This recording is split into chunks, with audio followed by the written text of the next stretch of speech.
We welcome you back on the YouTube as well for what is CLG FC episode 134.2. So yeah, it's the continuation of the off season, as you can see. We've got oh man, I know one thing I got to do tomorrow, and that's dust this that table. But nonetheless, we've got really nothing for May. Two matches left in the under 18s we got, so there is that, and yeah, that's basically it. So. Look forward to getting into the FIFA World Cup. That's about a month and a half away. So once we get into the month and a half, I think it'll be okay. I would like, ideally, to come into the add remove leagues here. Highly recommended players. Ken Reed, 3 stars. Yeah, not so sure about that one, Chief. I'd love to be able to come into add remove leagues here and do playable view only below. Um, we're actually going to take Hong Kong off just to help with the player base, but like, you know, the rest are going to stay. There's no database changes we're going to make outside of view only for below for um, England, obviously, right? So um, I think that's what we're going to do. Anyway, uh, oh, I'm getting that turkey tiredness in me. It's Thanksgiving here in America. Happy Thanksgiving to our American followers and viewers. So, very nicely had a nice big dinner, turkey dinner. Had some cake afterwards to celebrate. Uh, so, and now we're here streaming away in the evening. So back to work tomorrow, of course, just for one day, and then we're off for two more. So, never an idea of why we need to work Black Friday. I mean, I understand the industry I'm in, but like, I don't get it. You go in for one day, and then that's it. Uh, I've got the. Oh, that's going to be too. Okay. I got the Olympics on the side screen. It is. What do you call it? No, he won the challenge, so it's 0-0. It's the wrestling. We got the wrestling on the side now. So Greco-Roman right now for the men in the 60 kilogram category, and then I've got one more. They've split the videos up by Matt, which is nice because Matt's A and C are 60 kilogram men Greco-Roman, and then Matt B is 68 kilogram women freestyle. So okay, Wade Harnett is now officially uh, going to be one of our players when he turns 17. So that's nice. That's a good piece of news. Another development prospect. But yeah, we've got ourselves. Did my Discord kick off the go live notification? I think it did. It did. It did kick off the go live notification. Good. So that's that. Of course, I never felt tired all day, and then well, I did feel tired earlier today. To be fair, had a little crash like I normally do around 2 or 3 o'clock. But um, what do you call it? Now, of course, that I'm streaming, I've got the yawns and I'm tired. But there's always a way. It's always the nature, isn't it? You know what I mean? So, um, but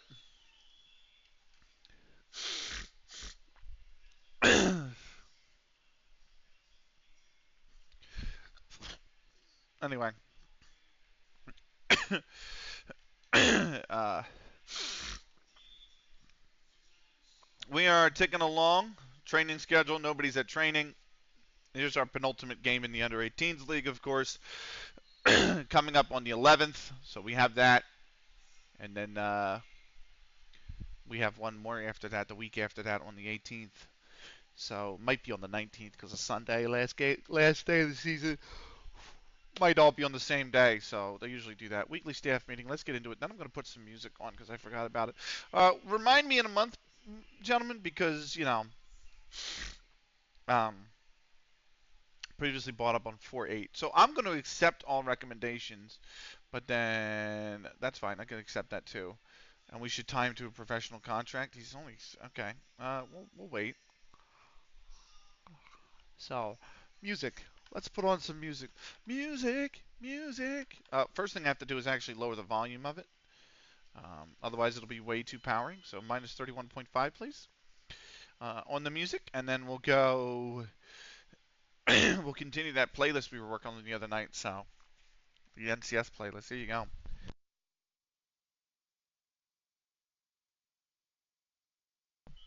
Leagues in focus. We'll give it a week. We'll give it a week. So I don't think I'm gonna. Oh, he went over to Wellington Phoenix. Barty went over to Wellington Phoenix. How about that?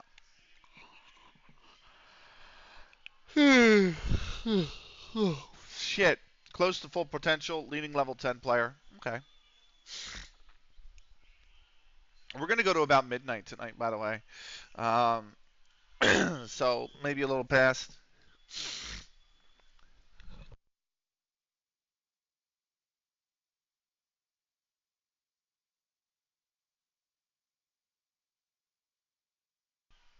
Yeah, a little past, and then we'll wrap it up here.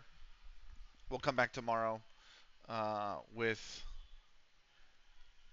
some action time in it, probably. We might do Football Manager again tomorrow. So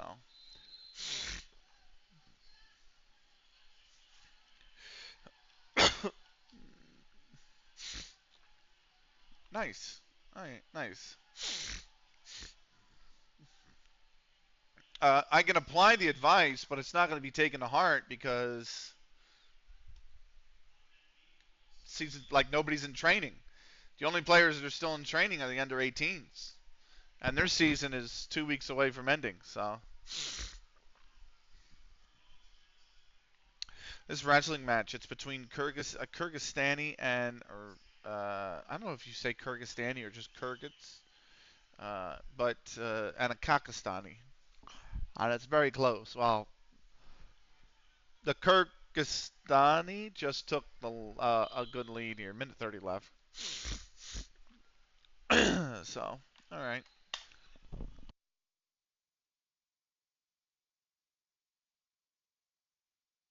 Woo! Highly recommended players, and they're all approaching the dawn of their careers, or the dusk of their career, except for Claire here, who is over at Lakenheath, Eastern Counties League Premier Division. That's probably, what, level 10? Is that not? Is that not level 10? Yeah, that is level 10, actually, so how about that? Um, no, that's level 9, actually. That's level 9. So, wow. Anyway, we keep going. We're into the 9th, almost the 10th. We got the under 18s match 2 days. Then we got a week till our final under 18s match, and then we're getting ready to watch the FIFA World Cup. So there is that.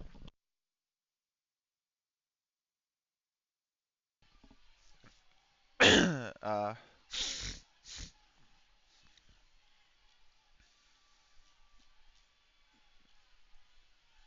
what we got here? Stop. I really do wish that uh, Blue Sky had a turn off repost options, because some of y'all repost some dumb fucking shit, man. Like, seriously. I wish I could say, man, you're just being fucking stupid, man.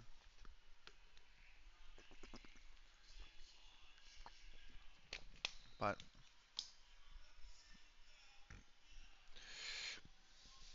people, it reminds me of that Men in Black quote, right? First Men in Black movie. Uh, that was like, individuals, a person is smart, intelligent, and uh, full of potential. But people are scary, panicky, and dumb. It's something along those lines. And I'm like, yeah, that's very much true. All right, the 11th of May, penultimate game in the Under 18s League is here.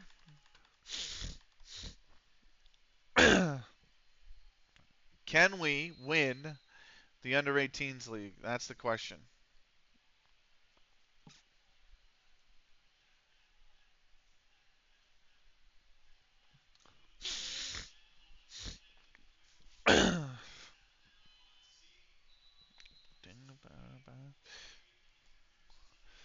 Patrick shines as Wilson finds fitness for Kalinowski FC Under 18s.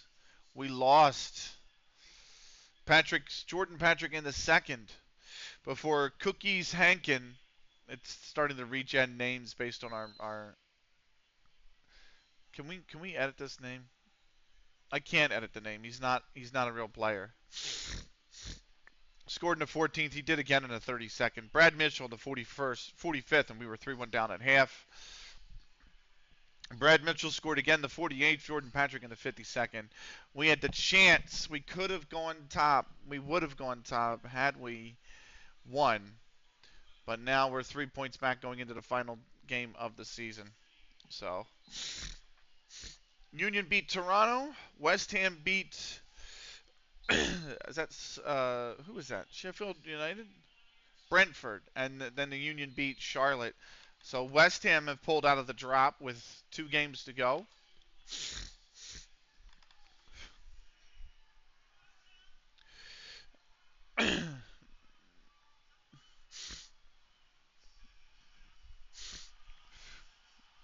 No.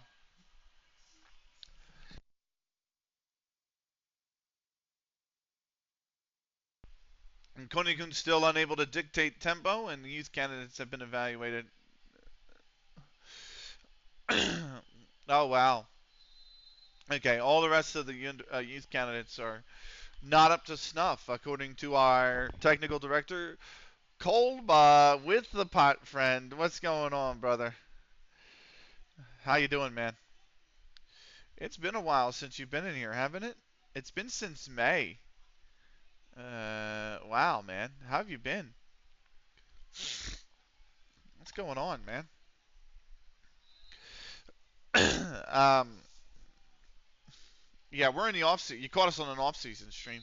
We're counting down to the final match of our under 18s league, which is right here against Radcliffe under 18s, and then we got obviously the trials for the players we didn't sign finishing here, and then off season.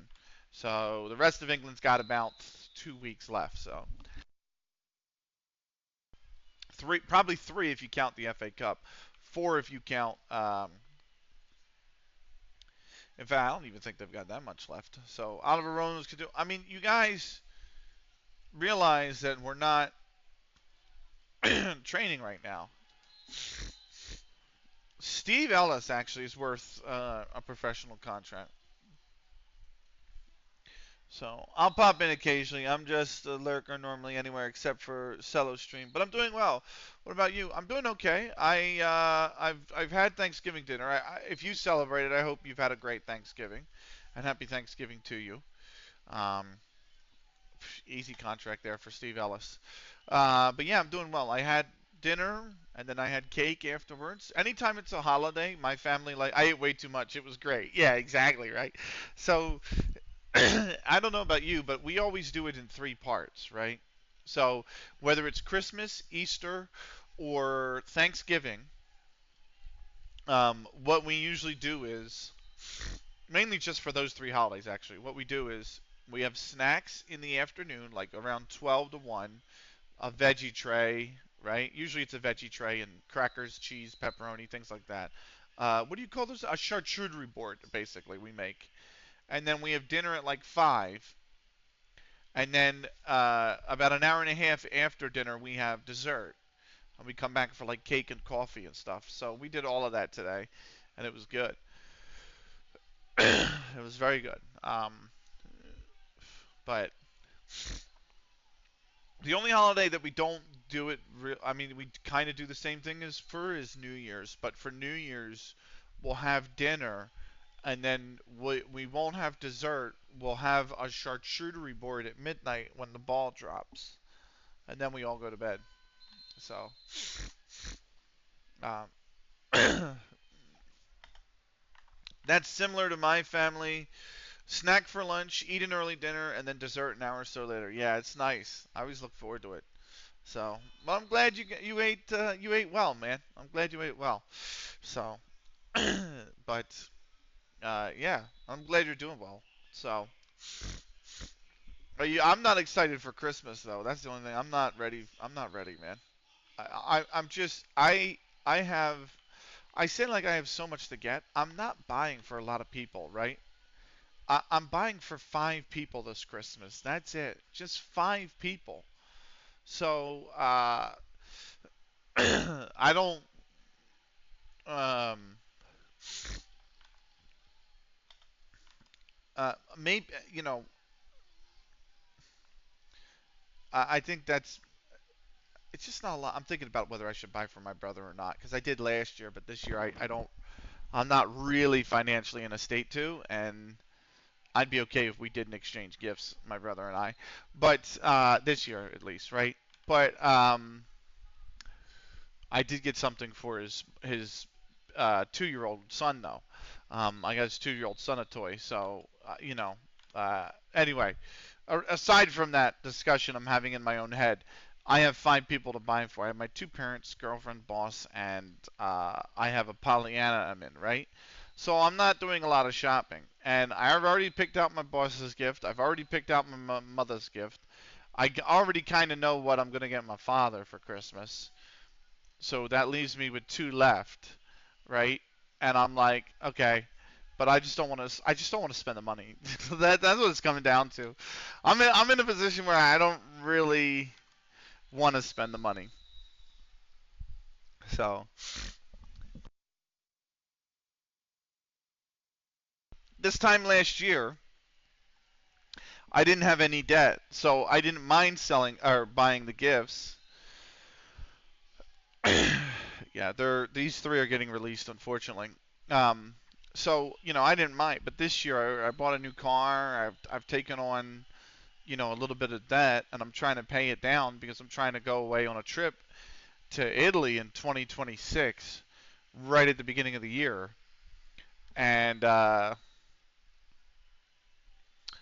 like trying to focus on that. So.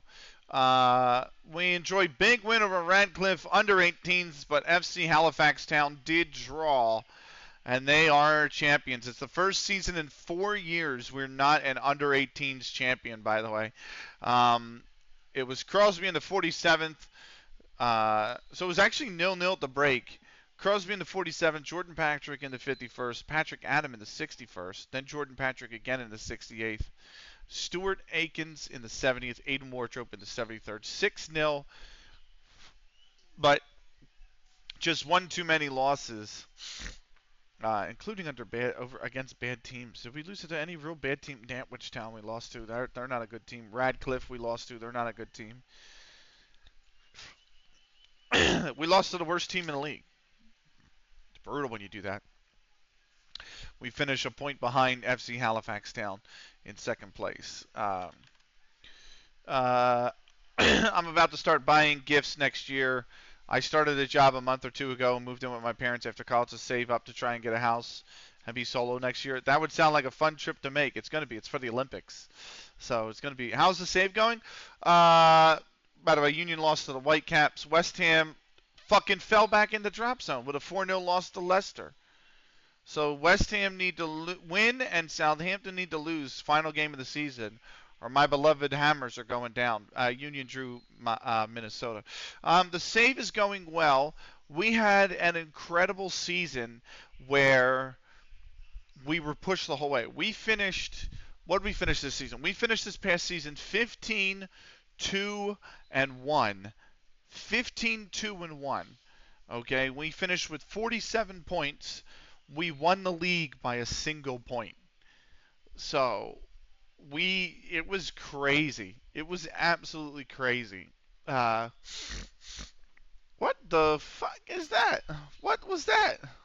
What the what is that move? Anyway, I don't know. I don't know what this. I just saw something on the sideline. I was like, what the fuck is that? Anyway, because I got something on the spare laptop. But um, yeah. So Same's going well. Let me show you actually. Nice and close one. Oh my god, I was sweating my balls off the whole way. Look, well, I say we won by 1 point. We won by 4, but really, it's only because they lost on the last day of the season, right?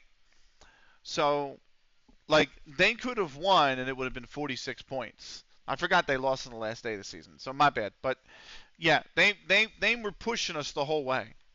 So and we split the regular season. They beat us 2-0 and then we beat them 3-1. So we went into the last day of the season only a point in the lead.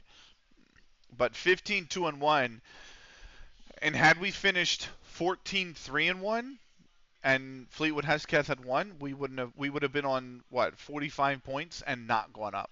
Like out of a maximum, by the way, of what 54 points. So there was a chance that we could have been on.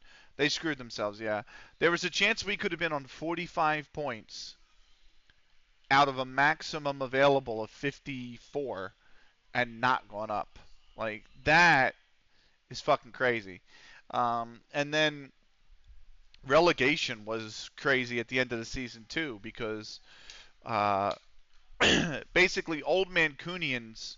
East Manchester finished on 24, but they were only on 21 going into the last day of the season, and Stockport Georgians reserves were on 17. 17? Yeah, 17. So actually, they were safe. East Manchester were safe, but 5th through 9th were all fighting to avoid the last relegation spot. So that was it was like the women the Sweden it was like the 4th division for the Sweden women's team. They went undefeated and then they didn't win. And that's the crazy thing about this league is only the champion goes up. All the other leagues that we played in up to this point, the top, even though they were 10 teams deep like this one, the top 2 were going up and the bottom 2 were going down. And then I got up to this level and they're like, no, only the champion goes up and the bottom 2 still go down. And I'm like, what the? So, yeah, it was crazy. But our graph looks just like that. 7 promotions in 7 seasons. So we're doing very well. I can't complain. I think this is the division we're going to be in next season, the West Lancashire League Division 2. I think that's where we're going to be. I'm not 100% sure that's where we're going to be. We'll have to wait and see. Um,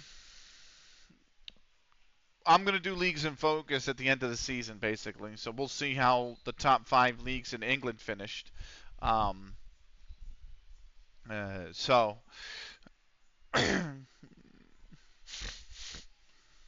but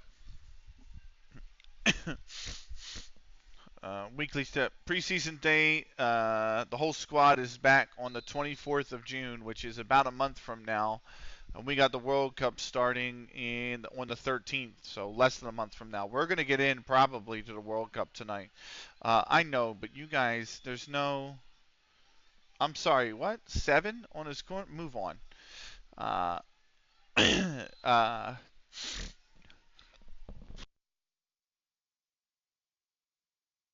actually, yeah, Kane Vince has quite a good amount of potential, but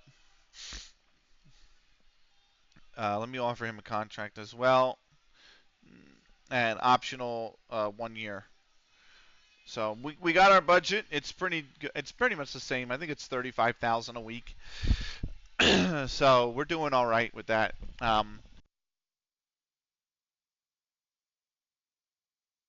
I actually poured most of the money out of the transfer budget and into the a little bit into the weekly budget, but also their wage budget, if you would, but also into the scouting budget. I poured a lot of it into the scouting budget, so I'm going to expand the scouting range for us.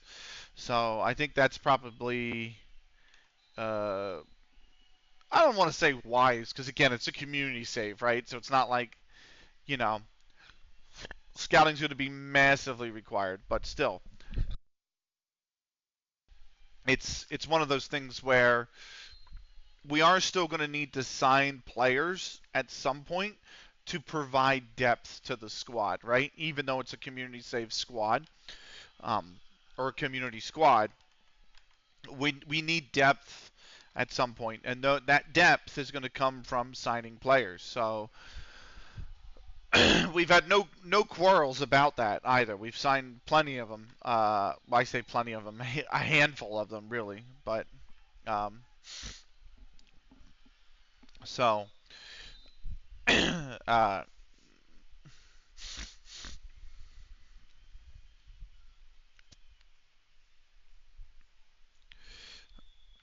uh, we are we're in a we're kind of stuck.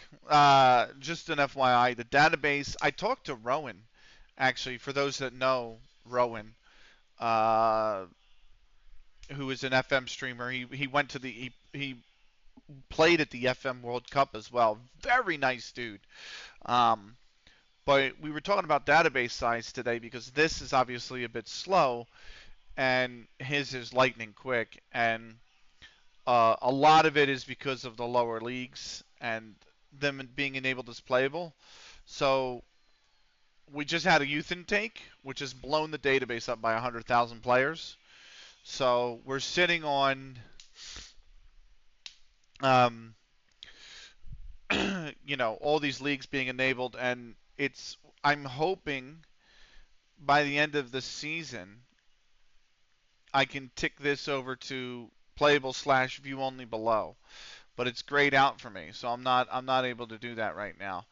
Um, I'm actually taking off Hong Kong. I want to keep Hong Kong, I really do, but I'm gonna take them off. And they were review only, and I took them off, and it only took 10,000. I even think it took only 9,000 players off the database. But now we're up to 376,000, so it's a big database. MLS can't. M- MLS will remain playable. It can't go to view only because it fucks up all the values.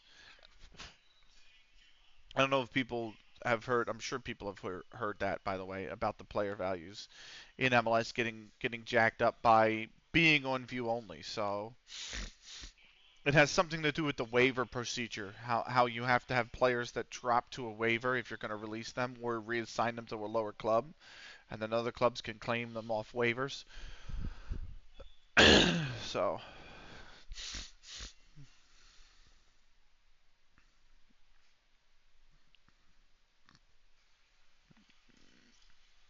I'm almost done Mat A on the wrestling, so that's nice.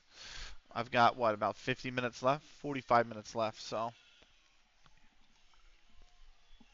here's autosave. So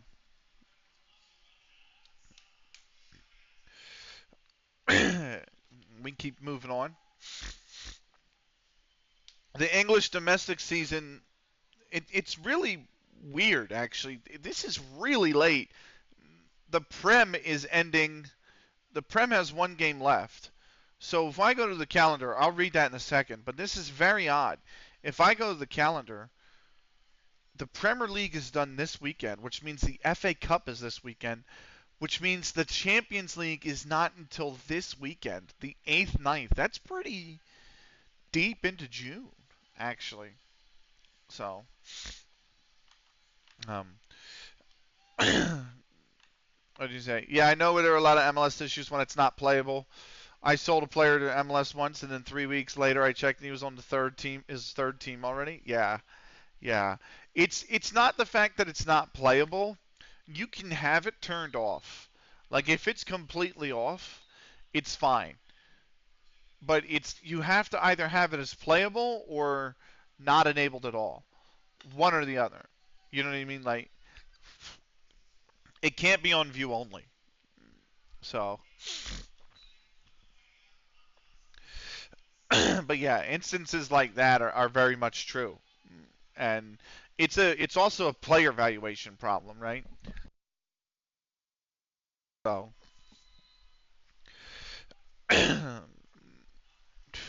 That's 2 points right there. That's 2 points right there. Oh, he's got another. Oh, he's got another.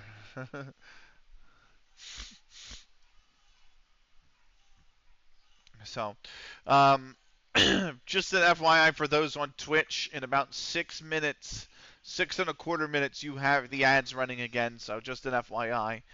Um,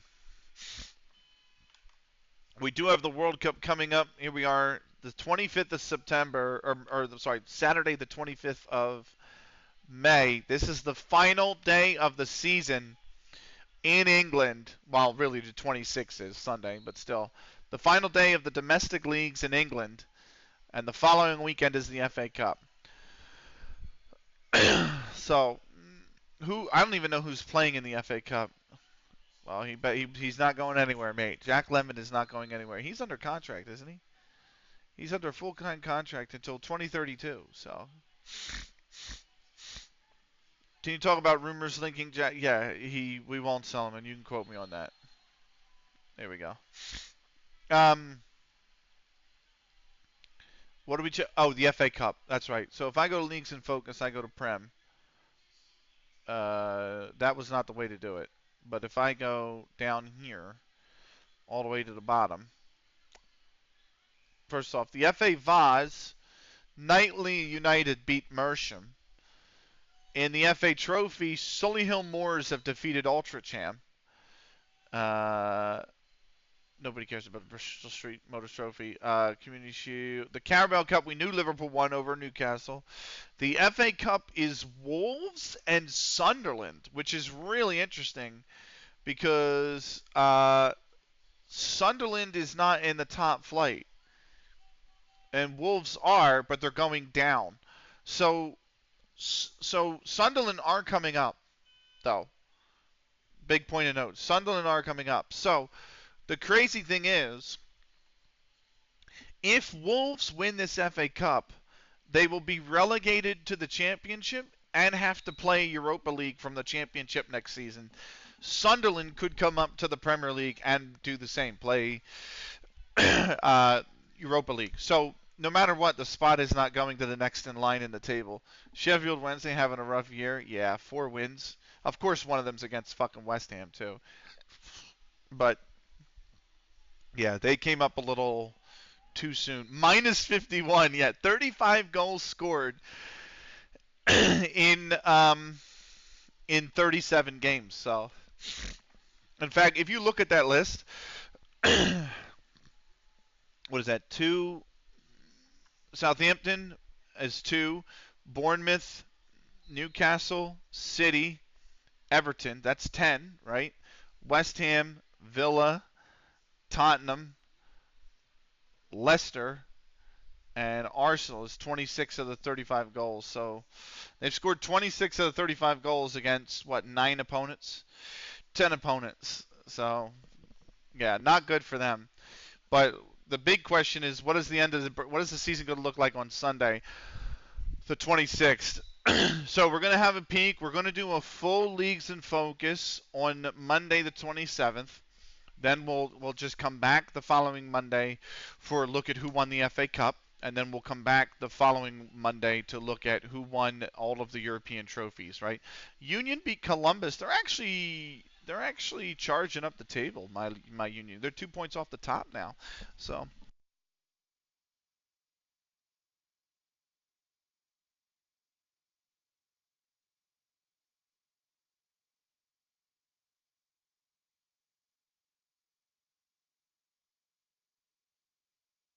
Sorry. I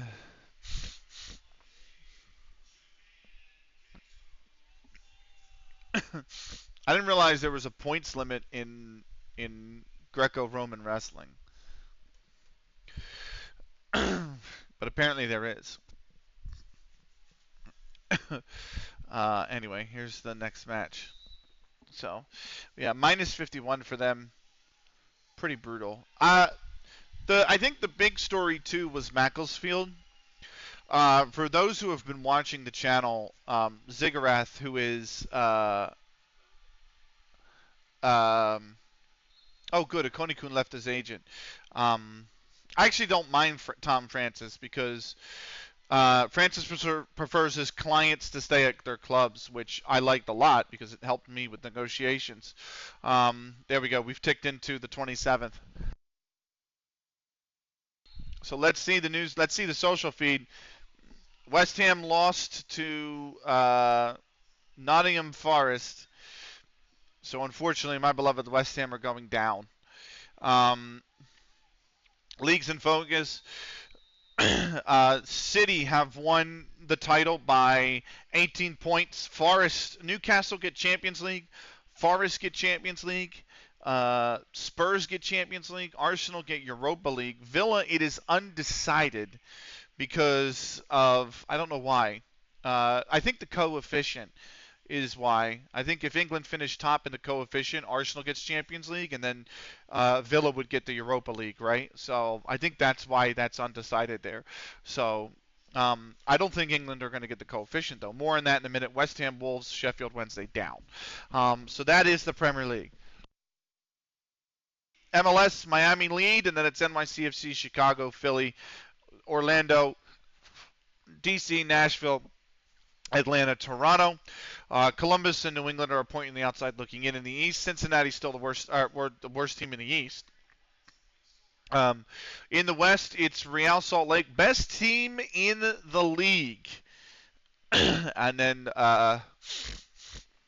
people always ask me, by the way, what's the advantage? Like, what is attractive about the MLS? Like in real life, like watching the MLS. This is exactly the reason. Because 14 games in, the best team in the league has 3 losses. Like, the best team in the league in England had 3 losses all season. And that was 91 points. And most championship teams collect 90 points for the Premier League. They lose maybe 3 to 4 games all season. We are a third of the way through our season, and the best team already has 3 losses. Like that's what's attractive about the MLS is there is so much parity that really the games themselves become very unpredictable. And because of that, it's a good watch. But Real Salt Lake, best team in the league, Colorado, LA, Galaxy. And then it's San Jose, Houston, Minnesota, St. Louis, Vancouver, and Seattle. Austin FC and Dallas FC are on the outside looking in by a win.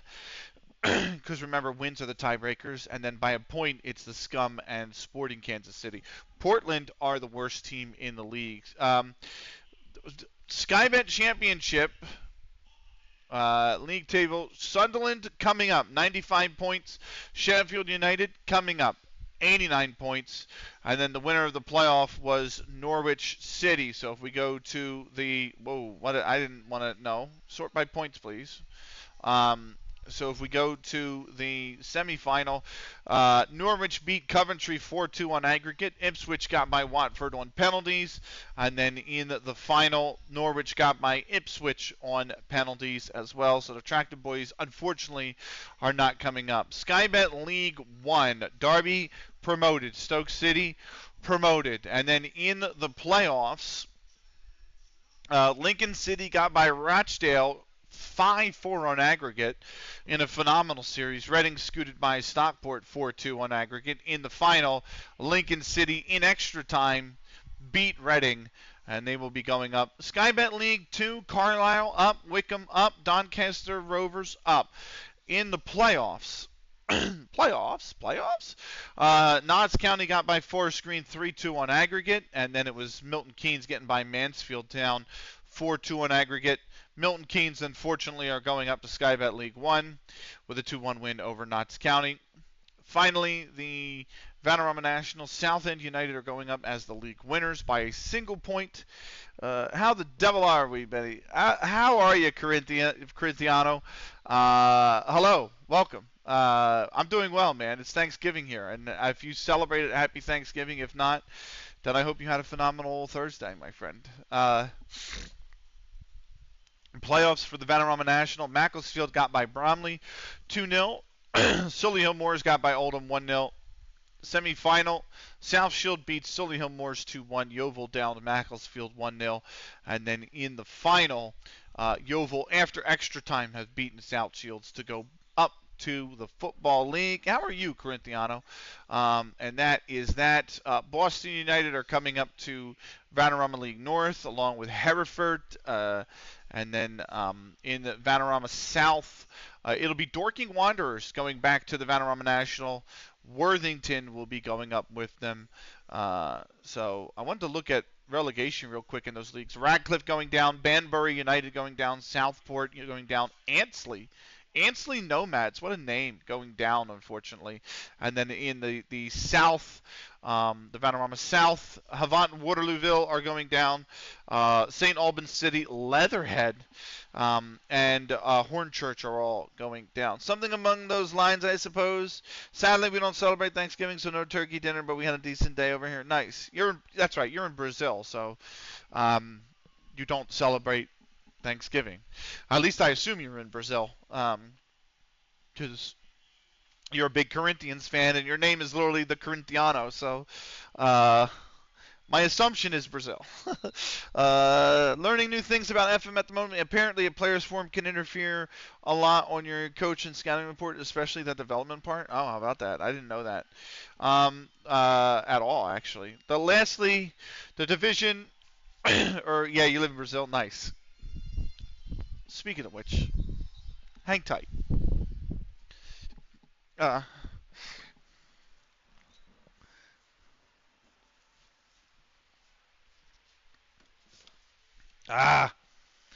so, Corinthiano, I'm going to the Winter Olympics in 2026, my man. So, I'm going to the Winter Olympics in 2026, and I've bought a few things to help prepare for the Winter Olympics. And one is this beautiful, gorgeous, rip-resistant Brazilian flag. So, hey, yeah, it's nice, man. It's nice. It's all triple woven on the edges too, so it won't rip. It's good. I'm so excited to bring it to the Olympics. So, because I know winter sports aren't like, don't get me wrong, I know winter sports aren't like huge. Like you guys have a few winter sports over there, but not to the same effect like obviously any Nordic countries, right? But you still send athletes to the games, so I'm looking forward to watching a few of them at the games. Uh, so, yeah. What's up, Thomas Rolls? Well, we don't have a winter period. Yeah, I know, but you're right. You're right. But the country is so big, and the country has enough infrastructure that a few athletes still wind up going to the Olympic Games representing Brazil, right? So, you know, I look forward to seeing them compete. Uh, where are we at with Leagues in Focus? Yeah, we're supposed to have more. You probably will as time goes on. Um, in all honesty, so the level above us, by the way, Ulverston are up, Furness Cavaliers are up, Brathwaite, Gosforth, Whitehaven Minor Socials are down. Um, where is it? FA Cup, Emirates FA Cup, Wolves and Sunderland. That's next weekend. I doubt that, honestly. We lack proper infrastructure. Yeah, but things tend to get up or get built up over time. So, what's to say in 20, 30 years time, you guys aren't going to have a little bit more of the training facilities than what you have now for winter sports? Do you know what I mean? Like that's kind of my point. Um, I'll read that in a second. Let me fly through this meeting real quick, which is basically just going to be me postponing the training recommendations, um, and moving in, flying on. They said Ben Bailey shouldn't be recommended a new contract. Where is Ben? No, Ben Brindley is the one I want to keep. Bailey is the one that needs to go. We'd be competing with China, Russia, and the States had our sports have much more investment over time as these dominations. I think a major problem is culturally, mentality-wise. I mean, it can be, yeah. So, but you know, It's not. It wasn't the expectation. I guess the way I was thinking about it. By the way, welcome in, Thomas. Hello, Benny and Chen. How's it going? I'm hoping you had a good Thanksgiving. I did have a good Thanksgiving, Thomas. Thank you very much. I hope you've had a wonderful Thursday, mate. Let me know how you are, Thomas, as well. Um, I think the thing I guess I was trying to say, Corinthiano, was the expectation wouldn't be that there are athletes that can. We don't care about any sports unless it's either football or we have a dominant competitor. Like, I mean, you guys are pretty good in volleyball. Volleyball's a pretty big sport. But I guess the point I was trying to say is it's not that I would go to the games expecting the Brazilian athletes to have a chance to medal. It's more just competing, right? Like I don't think it's something where yeah, they're just in there for the vibes. Yeah, exactly. That's what I meant. I meant over time, like 20, 30 years for now, I don't see you guys like it's not something where I'm still going to the Olympic Games in the winter expecting Brazilian athletes to be competitive, but the pool of players that play the different winter sports might grow. You might send more athletes. That's all. That's why I kind of how I meant. How's it going? It's going well. We're in the off season, by the way. It's going well, except Thomas, my beloved West Ham have been relegated. Maybe it's tough to say. That's true. You guys do dominate volleyball too. That's a good point. You're very good at volleyball. But make no mistake about it, Corinthiano. The United States is almost exactly the same way if you were here. Like if you lived here, you would notice like what are the sports that the United States really cares about? Gymnastics, track and field, not even all the track and field, mainly gymnastics, swimming when it comes to the summer. Gymnastics, swimming. The US doesn't even qualify in handball. The US doesn't in the women's water polo they're competitive, in the men's they're not. They're not competitive in football. On the women's side, they are. On the men's side, it's not. In order to be the best in emerging sports, that is true. Same as China. You know what the crazy thing is? You're right about that when it comes to China, to a point, because the previous um, administration in China, uh, the was it Jin Tao, Yao Jin Tao or whatever? He was big on that, right? Which is why Chinese athletes were really competitive in gymnastics and everything. You know what I mean? Like uh, the Xi Jinping administration, not so much, right? They've not really put as much investment into the sports as Yao Jintao did. But the Chinese in table tennis are ridiculous. They didn't win all the medals though. Uh, I watched a lot of the table tennis. They were actually uh, they were dominant, but like the Koreans were really right there with them. And in the badminton, in the women's badminton, the Korean beat the Chinese for the gold, but the other Chinese athlete, I think she was Chinese, lost the bronze medal match. And then in the mixed team doubles, I think Korea took it over an Indian pair, if I remember correctly. Um, so like, uh, and then China didn't even make the fight. China didn't even medal in the men's side in the men's singles badminton. China didn't medal at all. Um, yeah, and a Brazilian had a miracle run in there as well in the table tennis. Yeah, I remember he was playing really good, actually. So yeah, I wish we had the same level of investment the states have. I think give it some time. I think it'll improve. Um, so, but the U.S. just throws money at it like it's a money pit, which it can be at times. Watch the wall climbing World Cup and the American bloke, best in the world, looked like a goddamn spider. I actually am. I this is it was so effortless. This is I uh by the Thomas said, "Damn, rip, hopefully West Ham can get promoted through with the first time of asking." Thomas, I think that would be the expectation. By the way, you know, I think the expectation would be that they come up at the first time of it. West Ham are not traditionally a club that should be hanging in the championship. That's just not really traditionally what West Ham are. I mean, I'm not saying they haven't been relegated before, but they're not a club that likes to be in the championship for very long. So, it's you know what, Corinthiano though, you say this and about the climbing. Yeah, they're too good not to come straight back up. Yeah, exactly. You say that about the climbing, but um, due to time, I have to drop the bouldering event for my Olympics watching. So I'm gonna miss all of the climbing events at the Olympics. So I've had to drop the climbing and the pentathlon. Um, they're both going, unfortunately. So what is this? Why is this on the NCS playlist? Let me go to the next one in the song or the playlist. Did you have a good Thanksgiving, Benny? I did. It was small with the family. I was telling what's his name, Kolba, who was here earlier. Um, for three major holidays, Thomas, we do the same. We do like a veggie board and a charcuterie board for like at like noon, 1 o'clock, and then we do dinner at 5, and then we do we'll do like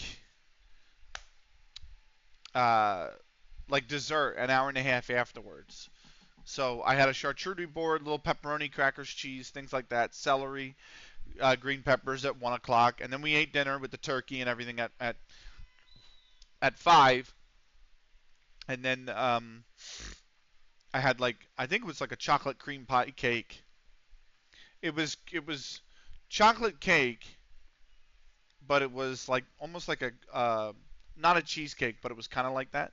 And then it had like uh, cream on the top with little chocolate chips in it. So let me get through these contracts real quick. I don't. I He only has a 1 year extension clause, so I will trigger that. I actually like all of these recommendations. I think I don't know if Webster. I'm gonna set Webster for release, and then I'm gonna accept the remaining ones. So really, only two are coming back. The youth contracts. We can apply those recommendations. That's fine. Tulloch is the one that really needs to get re-signed. Um, what did you say? I'm still here, just playing FM and lurking while watching American football. Nice, nice. I didn't even know what game is on now in the American football. Also, a bit hilarious this game can be. Sold my previous keeper to Bayern for 163 million. Signed this dude for 10, and these are his attributes after like 2 weeks. He came to my team like this. Let's see this. How the fuck did you sign him for 10 million? Jesus Christ. 20 years old as well. Look at those stats. Shit. Oh, that sounds nice. Yeah, I am also watching American football. Nice. Same as this Don. Sold my backup forward for 70. Signed this one for dirt cheap. Already has these attributes when I signed him. Packers and Dolphins is on. Nice. Mexican release clauses. Yeah, I guess that's true, right? So now what is it? Holy moly! Holy moly! Fucking hell. So what you're saying is I got to scout Mexico. Is that what you're saying? Um, cause that's what it sounds like to me. Take that, you cartel bastards! Dang, that's a good goalkeeper. Yeah, and yeah, once you get the Prem Moolah, well, we have some Moolah. I don't know about Prem Moolah. We got 1.5 million in the bank. We lost 123,000 last month. I One thing I hate, absolutely hate, by the way, about a lot of FM streams that I see, and I'm sure they are under in control of it, but you will often see the balance sheet be like this. It'll spike, come down, spike back up, come down, spike below negative, spike back up, and it's like, look, I understand, but like you got to keep it above zero, man. You should not be going into debt. Like losing money is fine. Going in the debt is not fine. What tier is that? We're moving up to tier 13. It's a long story. It's a network save. That's part of the reason. So, no. um, Mexico always has the good Wonder Kids in my saves, says Colma. Nice. So, what happened is this is what people what people need to remember is it's artificial, and the reason I say it's artificial is because this is a community save. So this starting 11 is always going to be forced to stay at the club, right? That's a big point of note because it's a community save. So what has happened is our board member, or our board, I shouldn't say board member, our board, who is one guy, has sold those players 4 to 5 times out from underneath our feet. So when we do that, we go into the editor and we move them back to the club using the editor. But the money stays. The money doesn't leave hands, right? So because of the transfer fee that we accepted. So all of this that you're seeing in the club finances is mainly just the outstanding transfer money from those times when our chairman sold the players out from underneath our feet. Treated as cash injections, exactly. The reason we keep the money is because in order to prevent us from just being raided every week for these players, right? Um, they're on professional contracts. So it's the workaround, right? So the workaround is we're actually paying the players money. So that's kind of the workaround, which is why we're not getting the income to offset the wage losses, but we're getting enough injections from the transfer fees to overall offset the loss of the wages. So I had a team that had to spend the entire transfer budget club vision target, which put me below zero buying a new player. I wouldn't do that. So we actually have a few. Is it uh uh is it salary commitments? No. Is it it might be under transfer clauses. So yeah, here's a really good one. So Akoni Kun, right? We sold him. He got sold to Chelsea, and we moved him back. And part of the sale for Chelsea is that he would pay their wage for wherever he would move to next. So when we moved him back to the club, Chelsea are paying £700 a week for the next year, and we're paying him 725. So literally, we're paying Akunikun £25 per week, and Chelsea are paying the other 700. So, and then Sean Warner,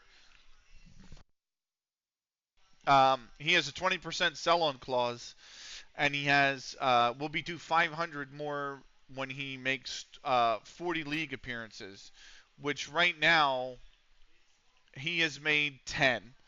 So we need 30 more league appearances. So for Sean, oh no, after another 40. So actually he needs 40 more appearances. But we did have a clause from West Ham too. Uh,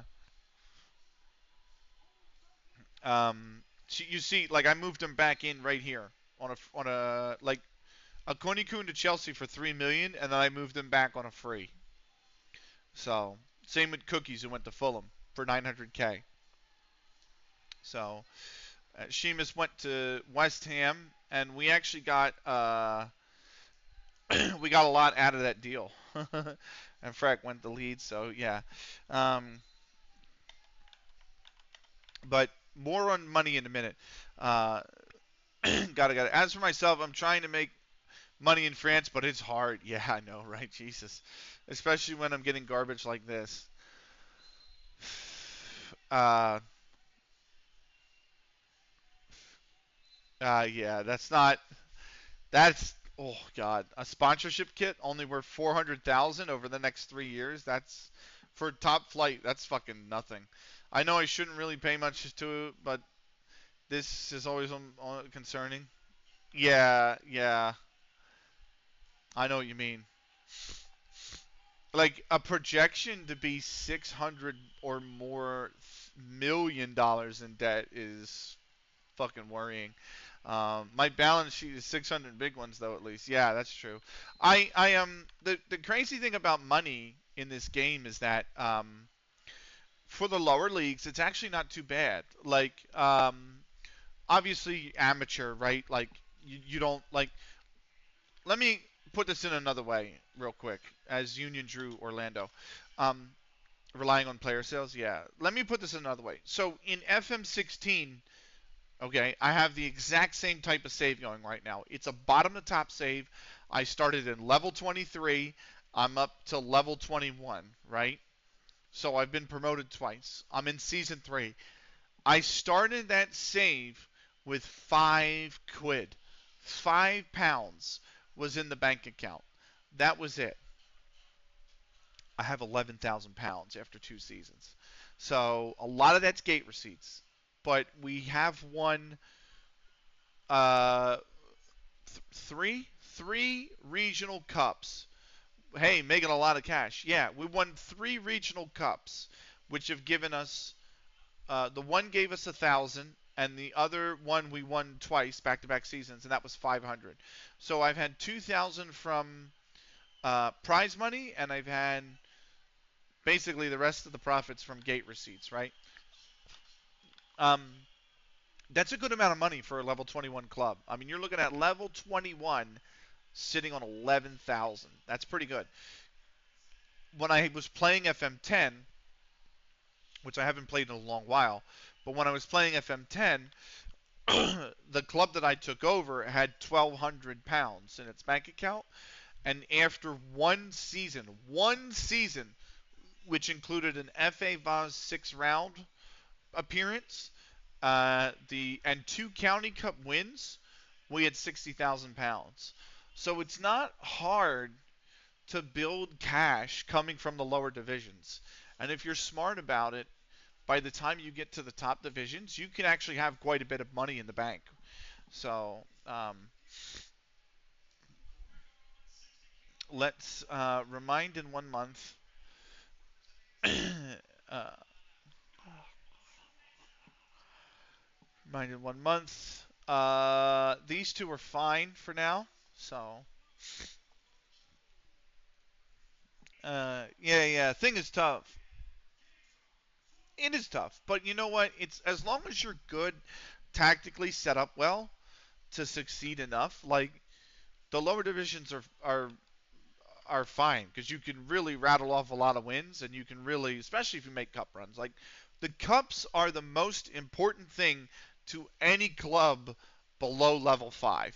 Like if you're in Vanarama North South or below, the cup run should be the biggest priority of anything you've got. In order to hit the big leagues outside the top 3 nations, England, Spain, Germany, it's a financial nightmare. Yeah, that's true. Um, we've got some things to check real quick in our save. So let's look first at the FA Cup. Wolves beat Sunderland, which means Wolves are relegated, by the way. So Wolves have become just the second team out next to Wigan Athletic who have won the FA Cup and been relegated in the same season. So Wolves will be playing Europa League football next season from the championship, which is crazy to me. Absolutely crazy to me. So look at how tiny they had to put the lettering. They put R and then right below it UEL. So England did get the coefficient spot right now. It looks like. So Arsenal are going to be promoted to the Champions League, and that gives Villa the Europa League. Liverpool have gotten Conference League for the win in the League Cup. So there you go. Um, the only other thing we wanted to check really quickly is uh,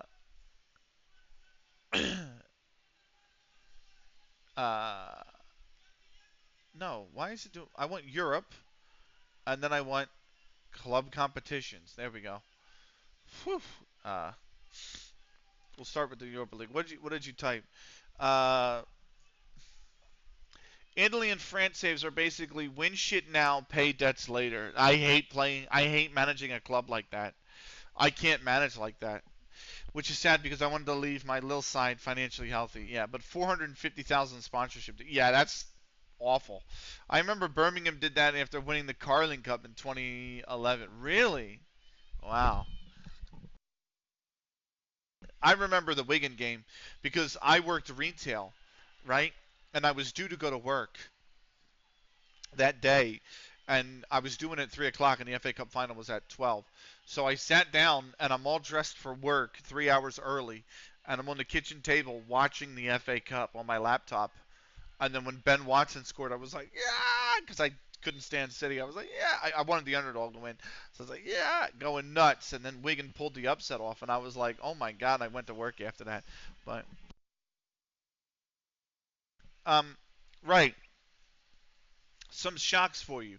So Baronaza or Brianza, I should say, Brianza, sorry, from Syria fall to Young Boys from the Swiss Super League. So the Swiss have won a European competition, club competition. They win the Conference League. They're going to Europa League next season. Inter Milan have downed Liverpool on penalties, or I shouldn't say on penalties, after extra time, 3-1. Yeah, I enjoyed that final when Watson scored. I went crazy. Yeah, I was like, oh my god, because he scored so late as well. You thought, oh my god, he's won it. You know what I mean? The only thing I hated about it is they put Gus Johnson as the commentator for the American because Fox had the rights at the time. And if you know anything about American commentators, particularly Gus Johnson is a big college American football commentator. Football is outside of his realm. He doesn't really know football, and especially the European game. Like he doesn't know. He's lost. And the ref had blown the final whistle, and he was still commentating. Like he's like, "Oh, they've kicked the ball out," and it's like the ref's blown the whistle. Like Ian Wright was, I think, his co-commentator, and he had to nudge him in the side and be like, "The ref's blown the whistle. It's over." I'm like, "Oh, Jesus Christ!" He's a fucking terror. Like stay with college American football, please. You know what I mean? Like, don't. This isn't for you, man. So anyway, so Inter Milan is going up to the Champions League next season. Here's the real kicker: Real Madrid have lost the Champions League final, and they've lost it to Real San Sebastian, who have finished third in 3 straight seasons of La Liga, which is just crazy to me. So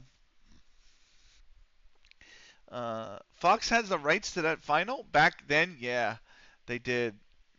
Uh, just for the Wigan one. Yeah, they did. You know how bad Fox Sports is in America. Oh my God, it's awful. Not everyone can be Joe Buck and mediocre at multiple sports. I honestly think Joe Buck isn't a bad commentator.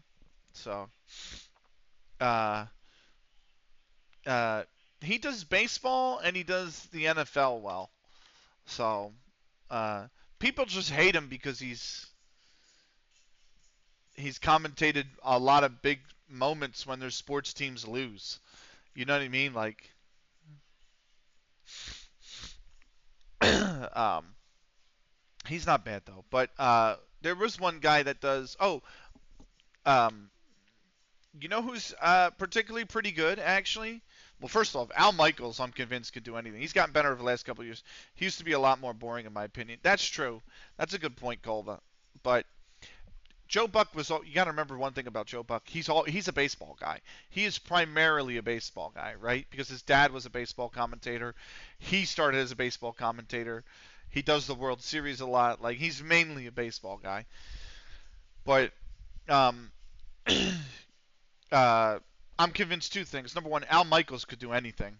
I mean, he's done NFL. He's done American football. He's done ice hockey. He's done like Al Michaels. I'm convinced could do anything. Great commentator. But who was the other one I was thinking of? Real quick, Bob Costas. I think Bob Costas is pretty decent as well.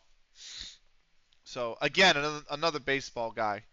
But Bob Costas has done basketball. He's done the NBA. He's done uh, the MLB. He's probably one of the best desk hosts we've had for the Olympics. Back when he used to do the Olympics. Mike Tirico's been pretty decent as well as a desk host as well. I can agree with those. Yeah, yeah. So yeah. So, but uh, let me just real quick. Oh, I didn't even need to go into studio mode. I meant to go. Not what? Where the hell am I going? Okay, we're gonna go down here. We're gonna drop me down to 6,300. Uh, all right. So now we're fully in the off season. All of Europe, except for the Nordic leagues, are done their seasons, which is good. It also means we're about to start the FIFA World Cup.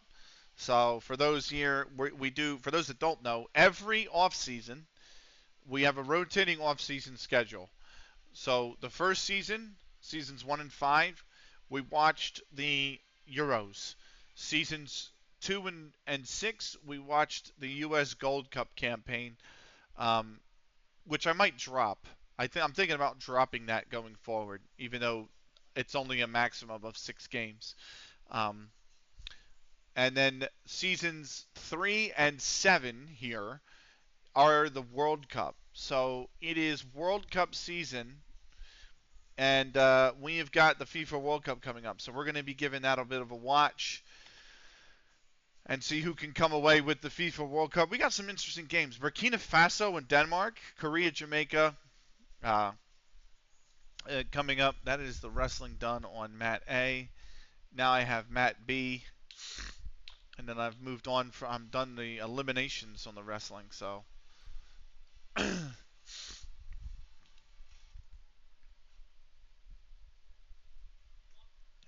just skipping ahead here. Oh, good. These ones have commentary. The other two have not. Whoa, whoa, hold on. All right. The restricted transfer window is open, so then here comes the transfer window, of course. So, and we're a week away from the World Cup. So, which I'm looking forward to. Um, we've got Pierce is eligible for a professional contract. Okay, that's fine. Training, nothing's doing. We're gonna keep moving on. I should actually probably save the game at some point, which I will do once we finish processing.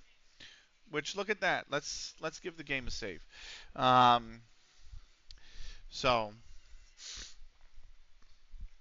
but what do you call it? Let's skip ahead to the actual matches, shall we? Get into the matches. Come on. Are we ready? Skip ahead. Oh, this is freestyle wrestling. That's right. I'm like, what stance are I taking? Anyway, we've got. I think it's what 2 weeks worth of group stage matches, something like that. Can we?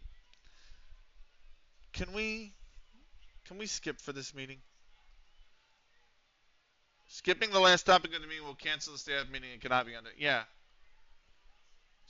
I mean, it's off season. I don't want to have to deal with that in the off season. Like, a heads up for those on Twitch, 7.5 minutes. We've got the ad break coming up. So, just an FYI for all of you all on Twitch. Um, and yeah, we'll be getting into FIFA World Cup. I wanted to see how many what do you call it, days of the. Oh, there we go. That picture finally loaded. Days of the World Cup group stage we're going to be watching. I think it's going to be 2 weeks, if I remember correctly. Recruitment meeting on the 17th. The preseason starts a week after that, by the way. They're back on the 24th. So We blew through May. I mean, remember we started tonight on April like 22nd or something like that. So we've almost gone through 2 whole months here uh, of the off season. So uh, where are we at with the calendar? So 1, 2, 3, 4, 5, 6, 7, 8, 9, 10, 11, 12. So yeah, almost 2 weeks. So 2 weeks of 12 days of group stage, and then we'll have probably here will be round of 32. This will probably be round of 16. This will probably be quarterfinal, and then you'll have the semifinals, and then the finals. We're not going to do the third place game. So, but here we go. We're one day out from Korea versus Jamaica to open the World Cup. So,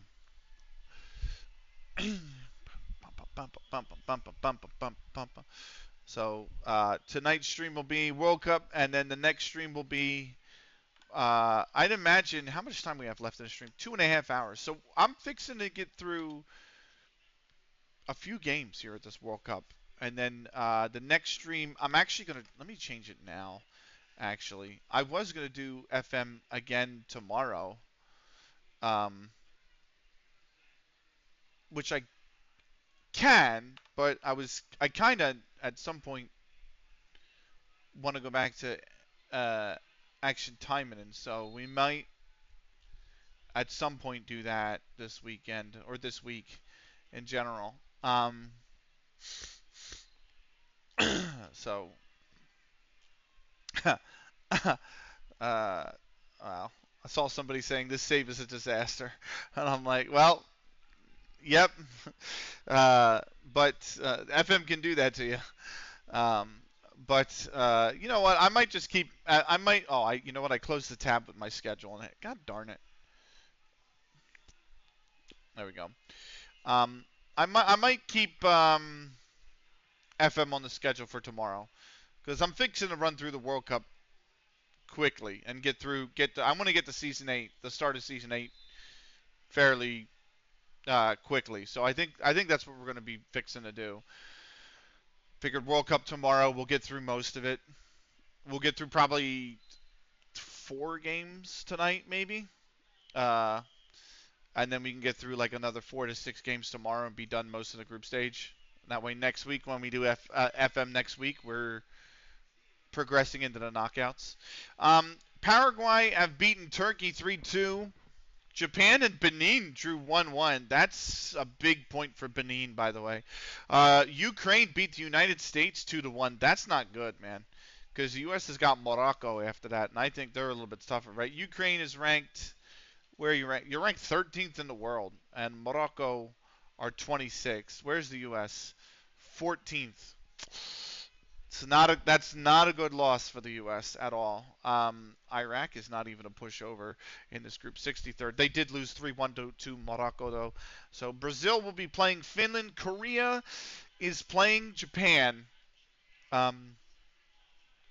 don't have any freaking spots open, man. I'm looking. Oh, you know what? Before we go into the game, that's a really good idea. What is the job center look like? Morocco doesn't have a head coach. Whoa, whoa, whoa, whoa, whoa, whoa, whoa, whoa, whoa, whoa, whoa, whoa. Some things that I'm shocked at. Number one, Morocco is at the World Cup without a head coach, without a manager.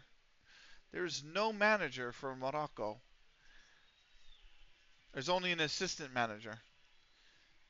And they beat Iraq 3-1. Chelsea have sacked their manager. And Sheffield Wednesday have sacked their manager. Did their manager get poached? Maybe. I don't know how I would see that.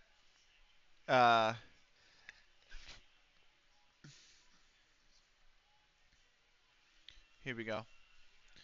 Yeah, no, he left in February. He resigned in February. Chelsea sacking a manager? That isn't surprising. That's true. Yeah, he resigned in on February 2nd, and they haven't hired his replacement in the 4 months. Click his profile. He might have gotten hired somewhere. I can't click his profile. He's not underlined. I can't click him. So he might have retired, but yeah, he didn't get hired anywhere. Sheffield Wednesday finishing 20th with 4 wins all season, sacking their manager. That's not a surprise. Oxford sacked theirs, Luton sacked theirs, the scum have sacked theirs. The oldest club in football have sacked theirs, Sheffield. Um, so what surprises me the most is that I'm actually not on any of these lists, or my manager is not on any of these lists as the favorite to replace, you know, he retired then, wasn't fired probably. Yeah, but like if I go back to Morocco, the crazy thing about it is, yeah, he was in the job for 2 years, so okay. I thought it was like 2 days. I was gonna be like, what the fuck do you do? Who do you piss off? But no. I need to make a mental note to come to this page often because I'm actually looking for a job in international management. It's a little bit late for this one. It's too late for that one. They're obviously already at the World Cup, so I'm not going to apply to it. But he resigned. 100% retired. Yeah, exactly. So, yeah, strange to do it just before a World Cup.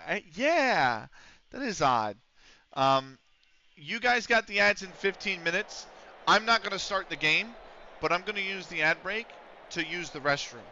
So we'll start the first game of the World Cup after the ads. I'm going to be right back in 3 minutes' time. Don't go anywhere.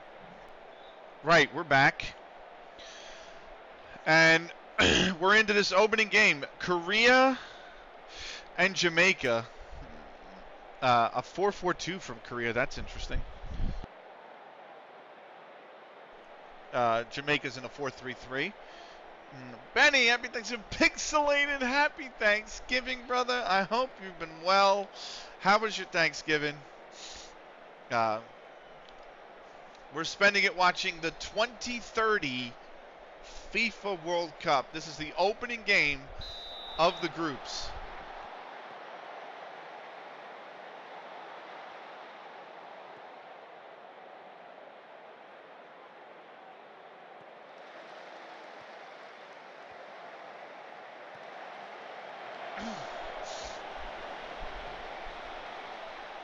So, Pixel, I'm stuffed, yo, bro. Same, man. I still got the indigestion from a little bit from all the food I ate. It was good though. So the only thing I hate is I shouldn't say hate, but the only thing that was disappointing was we usually make, if we're going to have green bean casserole, we usually make it. Now, my mother does not. I'm the only one really in the family that likes green bean casserole. And, you know, the last time I had it, my sister brought it, right?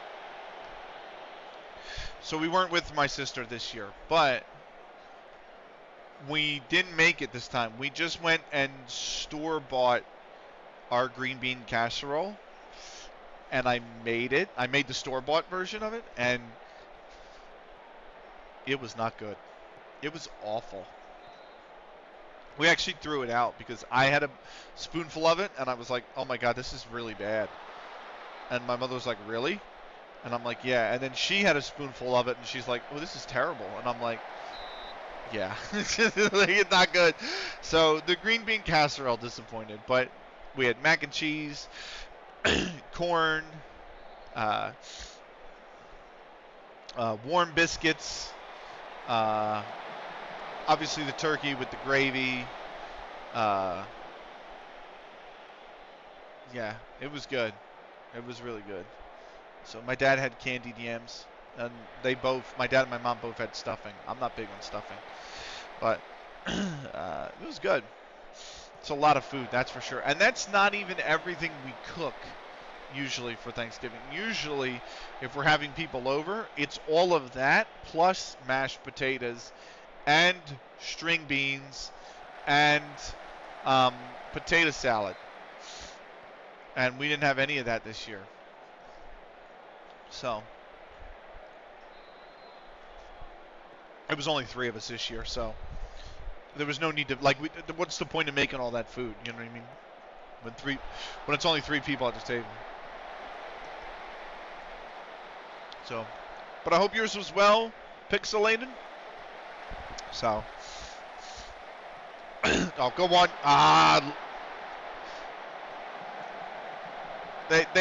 Korea should have scored here, and I want to rewind for 1 second. Korea should have 100% scored here, and the reason I say that is because if we look at this play here, this is a really, really good run by Kim Min-ho, and it's a very good pass.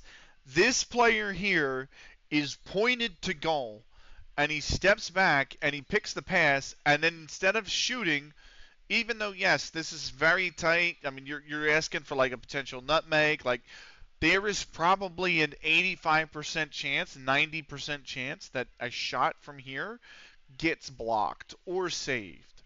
But what you want to do is shoot on the goal, because if this ball deflects too wide and he's decided to make the run on the strong side, he might be able to pick it up. Or if it goes through this defender and the goalkeeper gets down and the ball rolls out here on a save, he might have been able to use his momentum and make a run that puts him weak side of the defender and maybe gets him to the ball first. The point is, keep yourself the option, right? Because if the keeper makes a save, he makes a save. It's fine. But what he does is he turns on it, and now he has no option. He really should have gone here, and he's not.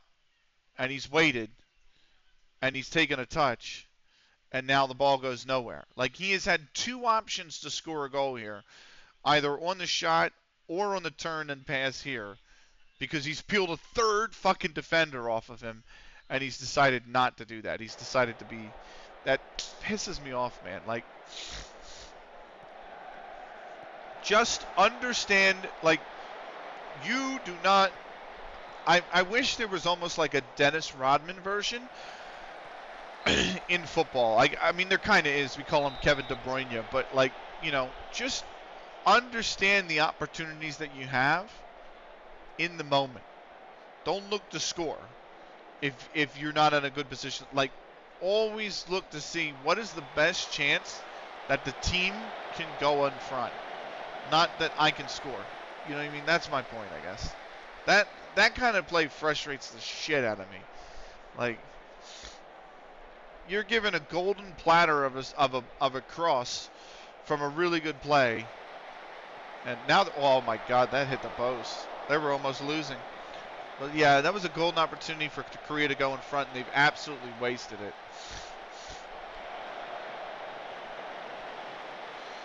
Anyway, still the first half. So.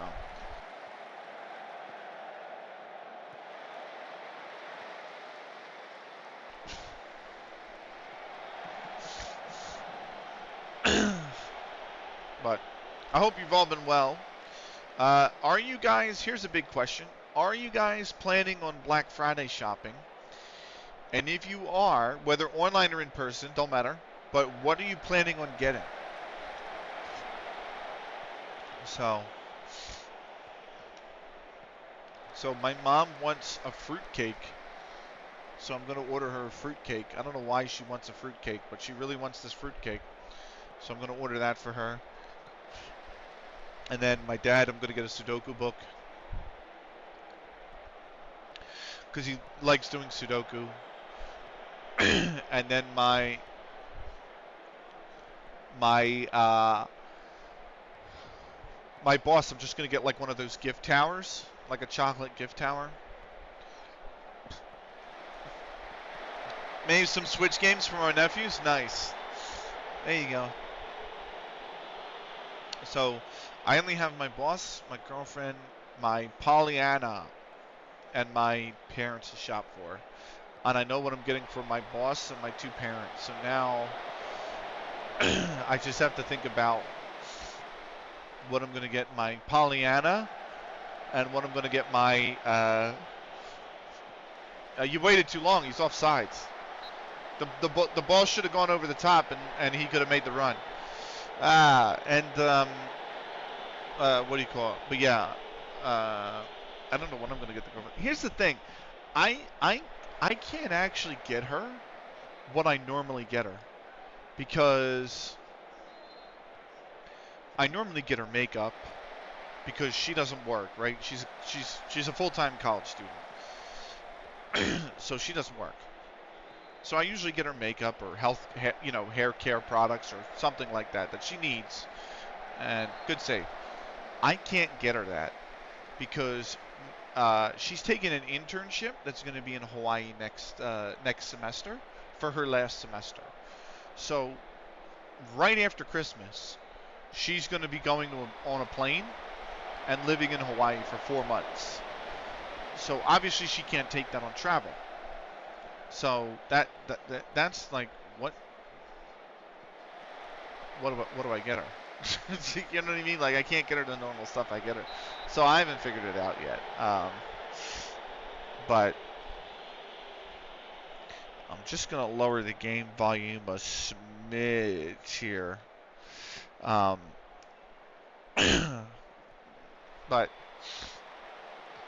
I'm sure I'll figure it out at some point.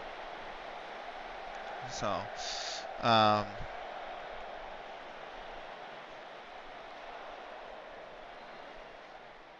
going to lower the game actually a lot more so the music comes back through. But I don't mind the game volume coming through. Like I like hearing the stadium sounds. 0-0 at the half between Korea and Japan. Second half underway. Opening set of group stage games here tonight in the World Cup, the 2030 FIFA World Cup. So I was thinking about getting a Switch a few years ago, and I actually kind of want. I'm tied up on getting a Switch. The reason being, I want to play some of the old games I loved. Like they remade Super Mario RPG Legend of the Seven Stars. Fucking love that game. I would love to stream that game for you guys. But I don't have a Switch to do so, right? The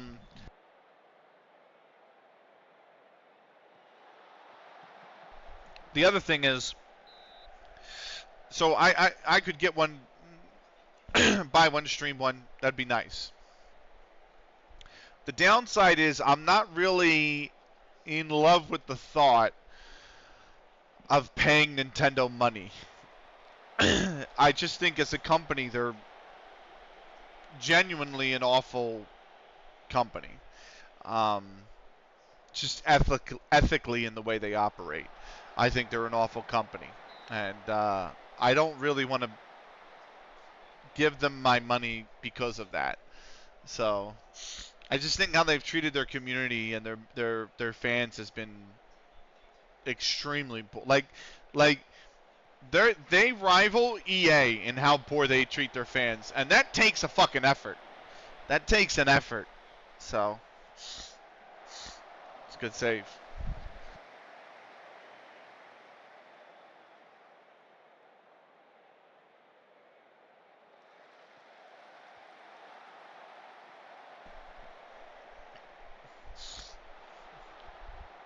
But we'll see. Maybe one day I'll get one. I don't know. I was going to get it for Animal Crossing, and then I realized, as much as Animal Crossing seems like it'd be cool to have, that is not a game I would put the hours required in to make anything look remotely cool like a lot of other people have done with Animal Crossing. Like, my world would never look that cool because I would never put the time and space into making it that. So I'm like, maybe it's a good thing I didn't buy a Switch, you know? Or don't own one. So, one console I never did have, though, and I always wanted was a PSP. PSP or PS Vita. One of the two. I really wanted a PSP back in the day because when that came out, I was in high school, and the bus rides down to school were an hour long. And on the way back from school, they were an hour and 20 minutes long about. So I was like, bro, they were more than an hour. No, about an hour, 20 minutes long. So having a PSP to kill that time would have been fantastic. I would have loved it. But I didn't. And those days are long gone now, but I would have loved to have a PSP back then. So, but yeah, good save. Really poor defense from Korea. That Jamaica's had 2 or 3 really good unmarked chances in the box here in the second half, and their keepers bailed them out of all 3 chances. So, let's see what more they've got. This unfortunately has 0-0 written all over it. Could be 1-0 Jamaica as well. They've had most of the momentum, Jamaica. I'm actually kind of shocked. I know Jamaica's a good team, don't get me wrong. When it comes to CONCACAF, Jamaica's not necessarily an uncompetitive team, right? Like, they're not Mexico, they're not the US, they're not Canada even now. But they're in the conversation, right? They're always in and around there in the semifinals of Gold Cups and whatnot. But, like, to come in and dominate Korea is, I don't know. Who, mind you, at the 2022 World Cup, got out of the groups. Granted, that's 8 years on from where we are now in the save, but, I mean, this has been comprehensive from Jamaica, which is, I didn't expect it. I thought the game was going to be more 50-50, if anything.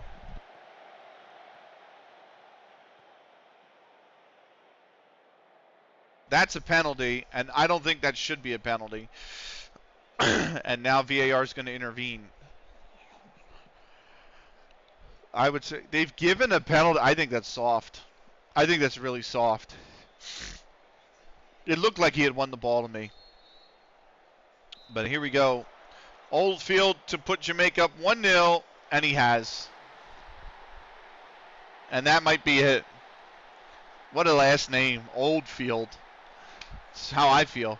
I was in Dave's stream, Daveness, for those that don't know or remember, but I was in Daveness' stream earlier today, and he was saying something like, "Oh, look at the gray that's starting to grow in on my beard," and I'm like, "Bro, look at mine. Like mine is like full in the front here now." So I am Mr. Oldfield.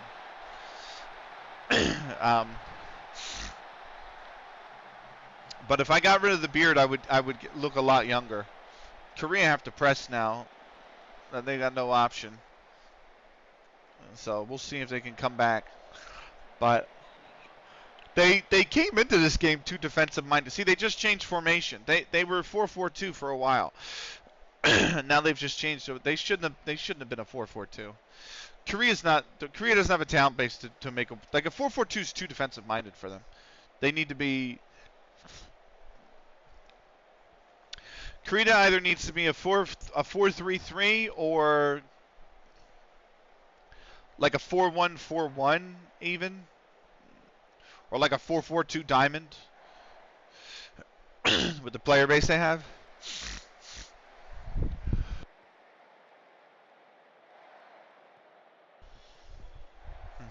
All right.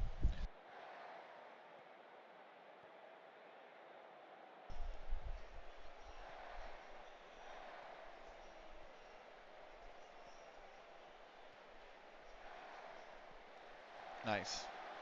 And here's Oldfield again. Oh, good save. Very good save. So, we got 2 hours left in the stream. We're going to run through a few more of these group stage games. We'll get out of here. We'll come back tomorrow. We'll run through more for you all. And then,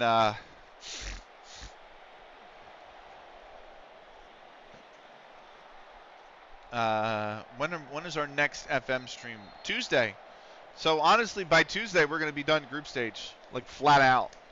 We'll probably be in some of the knockouts by then. It might just be round of 32 on Tuesday, but we could probably get to, at best, like round of 16 on Tuesday. And then we're back next Thursday with more. So I'm fixing by next Thursday. We're almost done the World Cup. And if we don't finish it next Thursday on the 5th, then Monday the 10th we'll come back. I'm sorry, Tuesday the 10th we'll come back and we'll mop it up. 5 added minutes. Jamaica's got the ball. They just got to take it to the corner.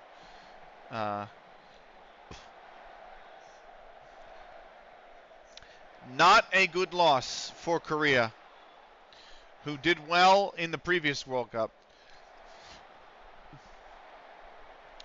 But are looking like they're going to start this campaign with a loss.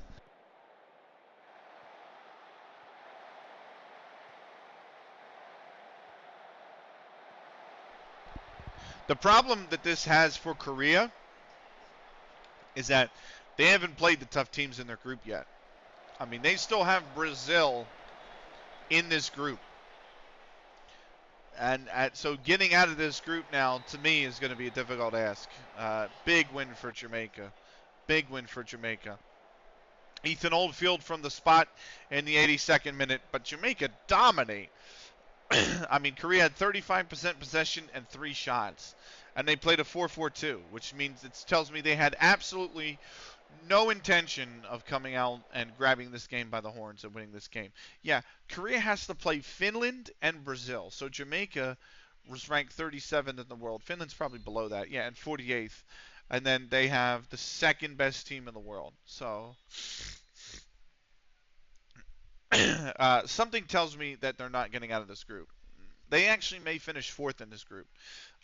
It really depends on the Finland match now.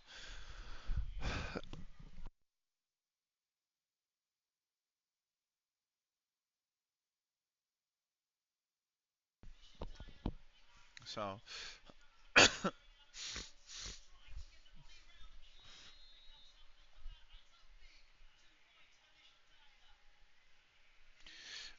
Germany have beaten Canada 4-2. So in the other game, by the way, Brazil beat Finland 1-0. I forgot to mention that. Germany beat Canada 4-2. Let's have a quick save.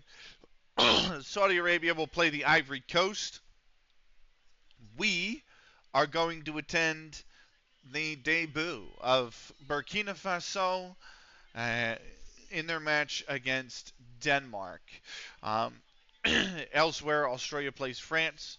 Scotland plays Nigeria. Serbia will play New Zealand. So let's get into our second matchup from tonight's World Cup. Burkina Faso and Denmark.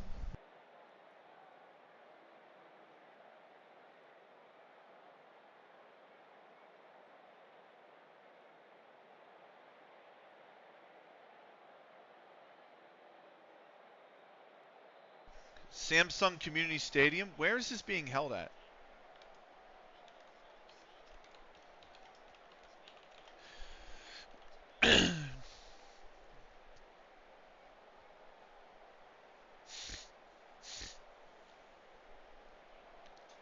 Where's the World Cup being held at? I can't even remember.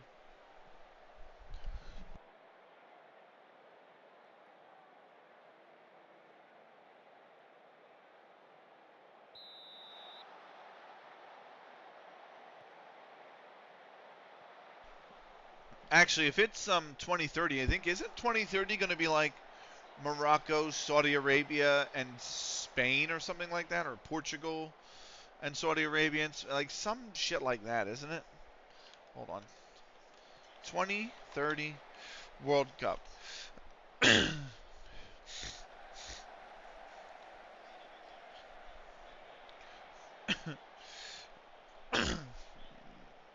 Spain, Portugal, and Morocco.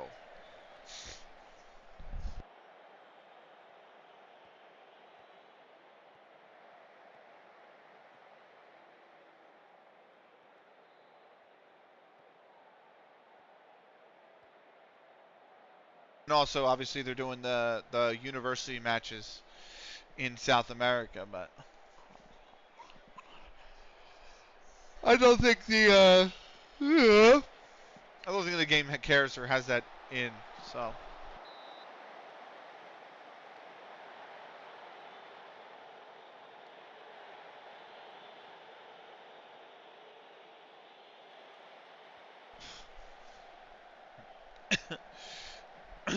So.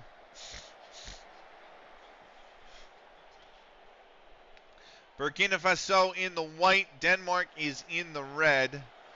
It's expected to be a dominant win for the Danes. We'll see if they can do just that. They're looking good to start here. So. That's a solid save from Salvadogo. We've got... I'll keep an eye on the ad timer, by the way, so you won't miss the thing. We'll pause for the ads again. They're coming up in about 17 minutes. So.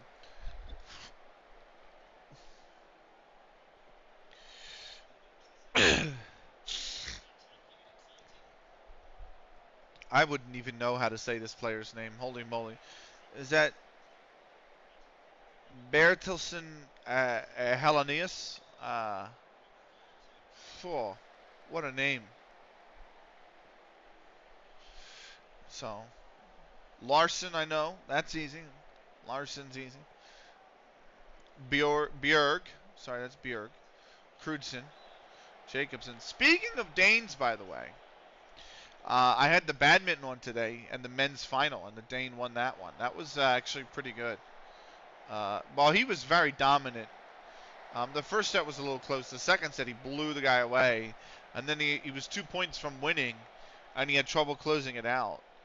And he lost like 5 or 6 points in a row. And then he eventually did close it out. So, it's a good comeback, good cross. Larson's not going to be on the end of that, though. Oh, off the post. Wow. The rebound is off the defender. Almost curled that in.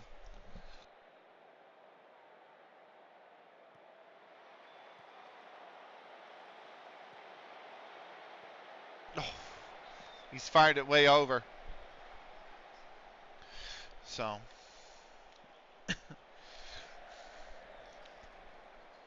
Let's see.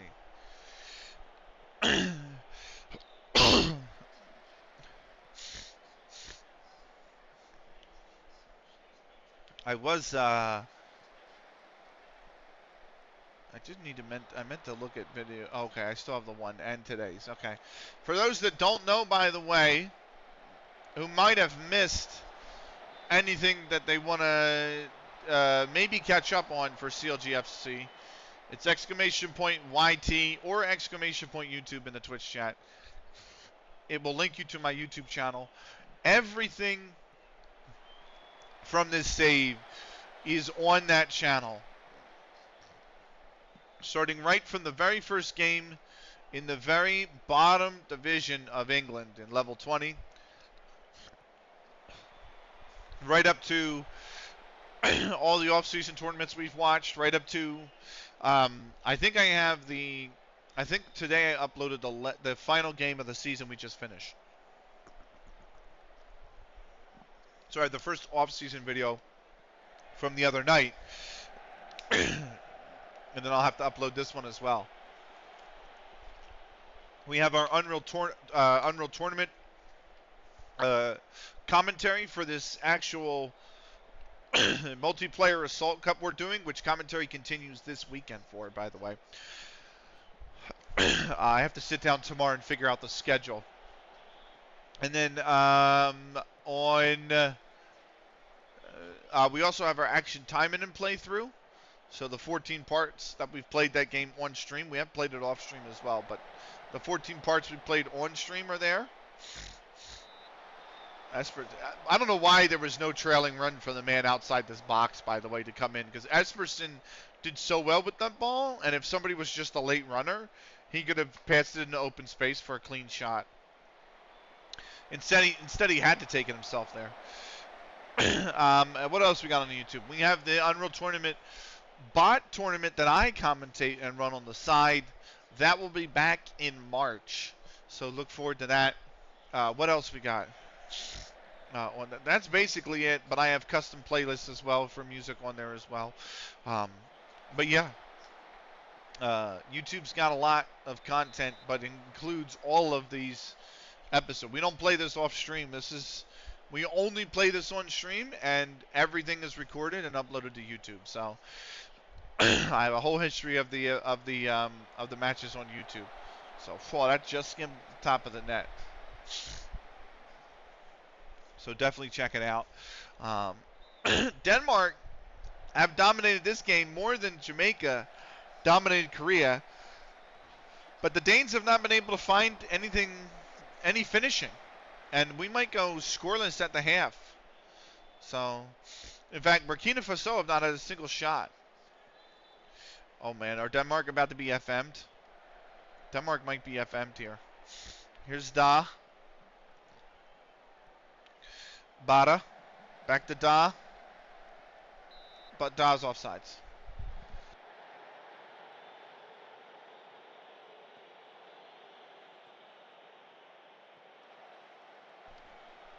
That's the worst. The worst is when you're playing well but you can't finish. The worst. So.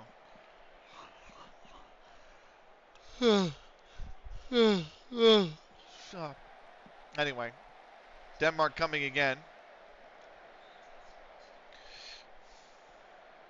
Esperson again. Jacobson. He's too tight. He's too tight. They were lucky to keep possession of the ball here. They need everyone to. That ball didn't need to go back to Bjerg. He's miles off. Flags up on the far side. He's miles off sides. He's gotta be. VAR. What are they gonna say? No goal.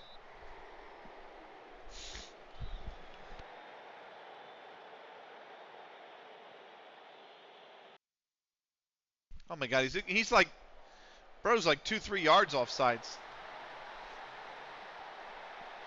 It is 0-0 at the half. Burkina Faso have had one shot, and it's a .05 XG. And we're back with the second half. About ready to get underway here. Or we are underway, I should say, with the second half. So.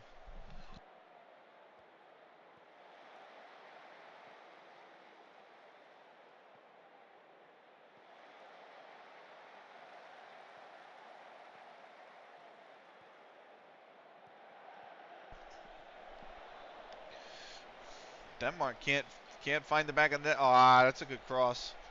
That's a good idea.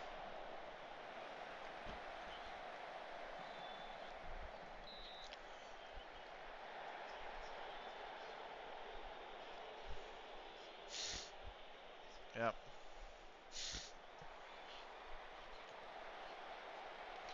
Oh, this is going to be a blast from. You knew he was going to have a go at goal.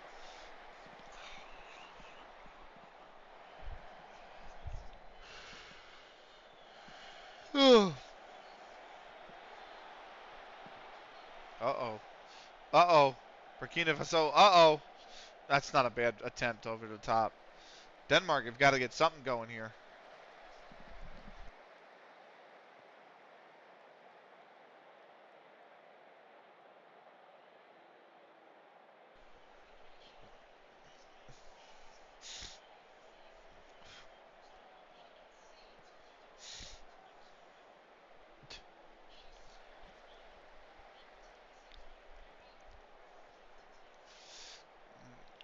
Well, Denmark moving the ball well here.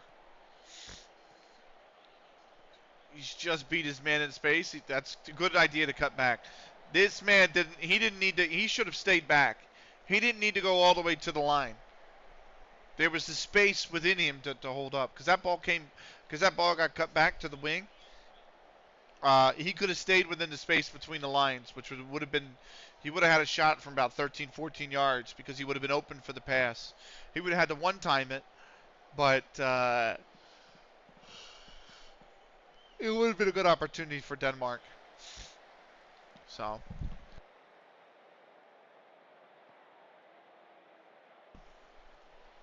This is not a match Denmark want to be drawing. This is the one game everybody in this group is looking at going 3 points. I think that's fair to say. Right now, they're going to split the spoils. So, World Cup is off to a very interesting start. Morocco winning without a manager. Jamaica dominating Korea. Good ball. It's taken off his foot. That's a good opportunity.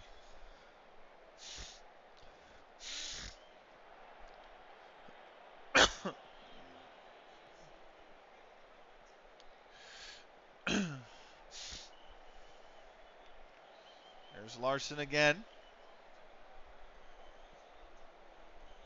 What's next?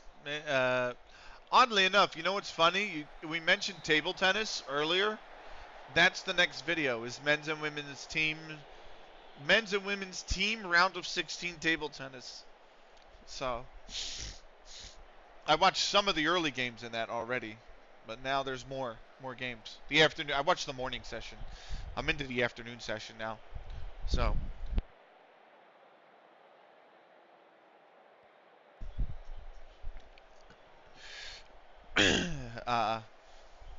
but yeah. This isn't on like full match, right? Oh, I didn't mean to do that. I meant to, like, it's on comprehensive, which is what I want, but. Here's Larson. No.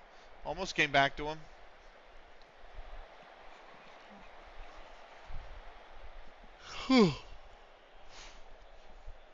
So.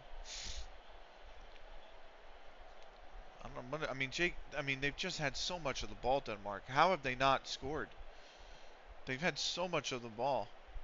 It's a good ball to Larson. How much have they had? They've had 66%. Oh, there it is.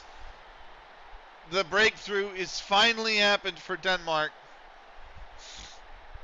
Jacobsen has scored, and the Danes have gone ahead.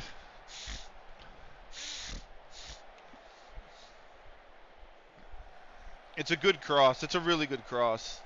But they 2-on-1 the defender there. He could only mark one of them. He can't defend the header against both. He got Jensen, but he didn't get Jacobsen. And Denmark have finally found the breakthrough in the 58th minute.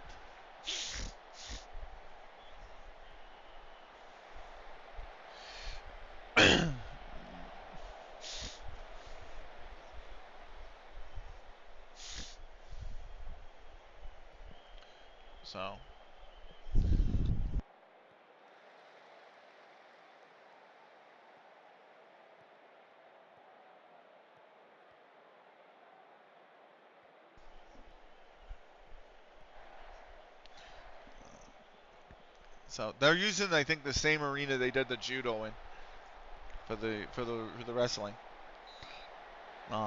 Danes won a second. They might be good for a second. Where are we at? Ad start in 4 minutes, 7 seconds. So we're watching that.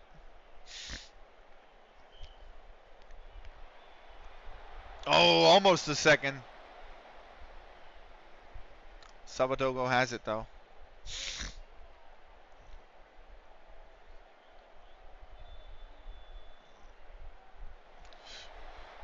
Whew, look at that ball.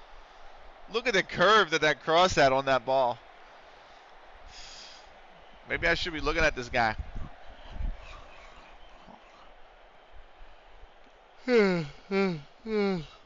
Shit. There's Jensen. Jacobsen. Back to Jensen. Malte Jensen.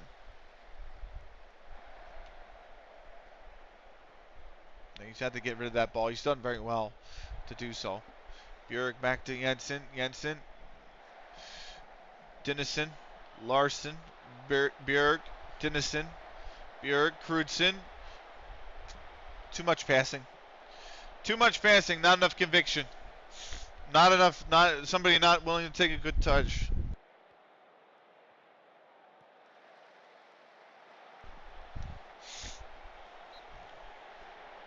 All right, it's a corner for Burkina Faso.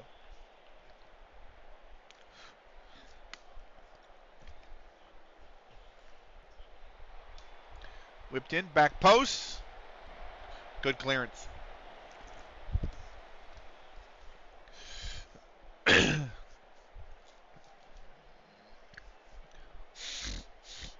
Oh, he's overran the ball. How does that happen? The forward's not turned back. He's just completely overran the ball.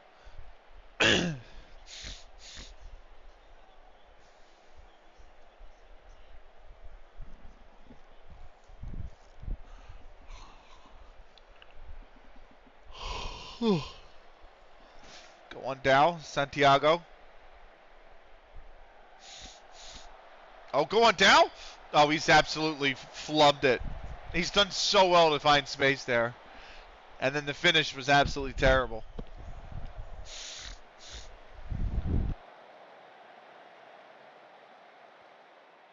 Oh, boy. Balma's got space to run. Balma's got space to run. Oh! That took a deflection, too. That's a really good save off a deflection.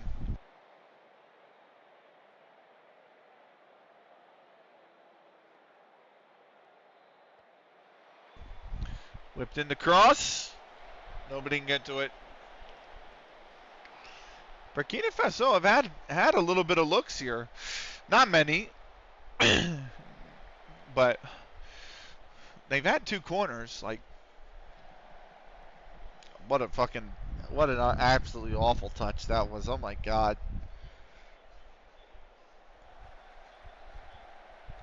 So, good cross. They tried to do the same shot. Oh, he's gone for. Oh wow, that's way off. Way off. And start in 35 seconds. I'm going to snooze them for 5 minutes. So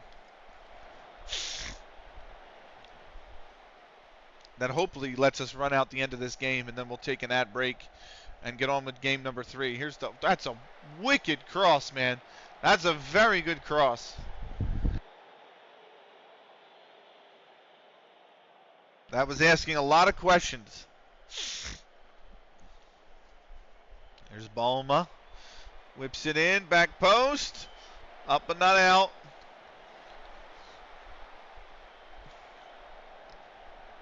Now they've got it.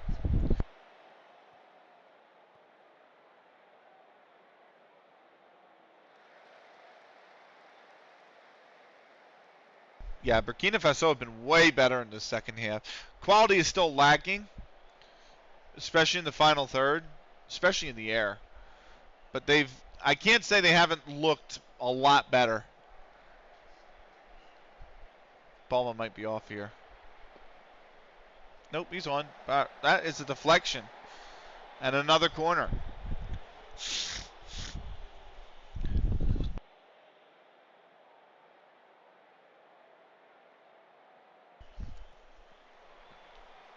No, that's right to the keeper.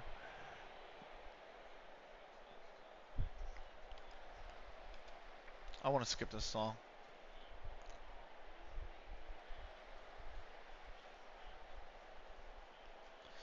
There we go.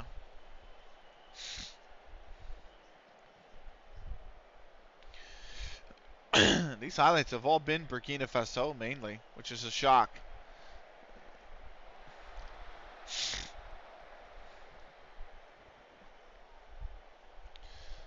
So, Dubois, Zungana, Traore. Should have sent him down the line. That's a little too late. It's out for a goal kick. You didn't even need to blow the offsides, bro. It was out for a goal kick anyway.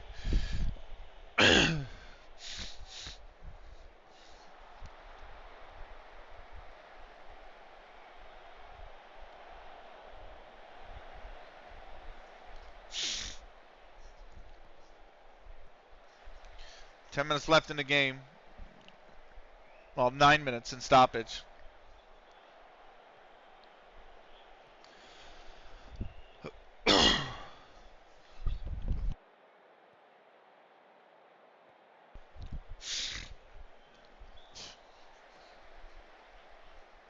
Esperson.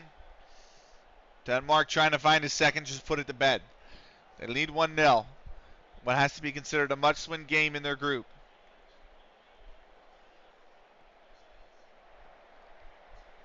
Is that Elkier? Oh, okay. That's put out for a corner. Denmark's got another corner here.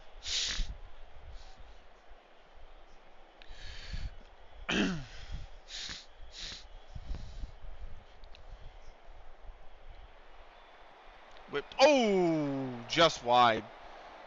Wow.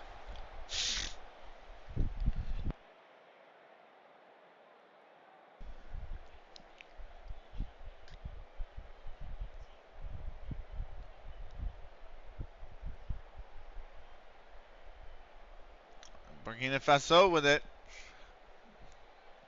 Not a lot of time left. They need to find an equalizer if they want to get anything out of this game. Good cross. Barra always lost it. Zungrana can't get to it. Zungrana. And now Denmark are breaking. Larson. Corner up. Jacobson. Dennison. He's got an option on the right here. Elkgeir. Good cross. Dennison, that's blocked. Oh my God. That came to Kunderson. And he couldn't get it on goal. He deflected off a defender.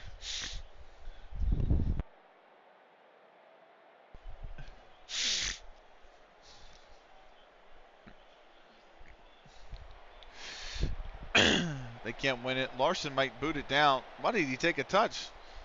Oh, it's off the post. God, that looked like it wasn't hit with any power. And he still smacks the post with it. Burkina Faso breaking. That is a free kick. And it should be a yellow card. He didn't get a yellow card. How is it not stopping a promising attack? Had it up, not out. Jacobson's got it. Oh, God, I got to snooze the ads again. Whoop, there we go. I got it with 10 seconds to spare.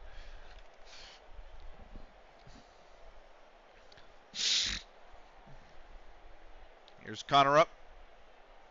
This one should be over. Knudsen. Larson. Elkier, and that is not hit with any power. We're going into added time now, pretty much.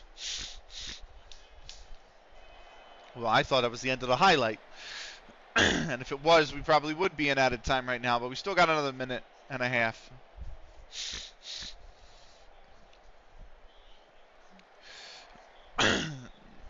Esperson, Connor up. Knudsen. Good run from Knudsen. That's in. Denmark have their second. And Burkina Faso, they've played well for what they have. They have played well. You can definitely appreciate the efforts, especially in the second half, trying to level the score. But they are going to be resoundingly beaten here. It's a really good finish.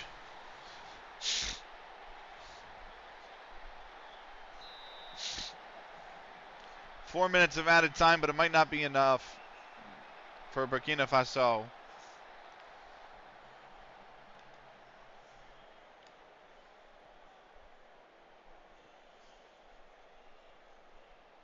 He's got an option on the right. Good tackle. Oh, Balma still got it. It's a corner. What's up, Viva? Viva, it is 4 a.m., almost 5 a.m., man. Why are you not in bed?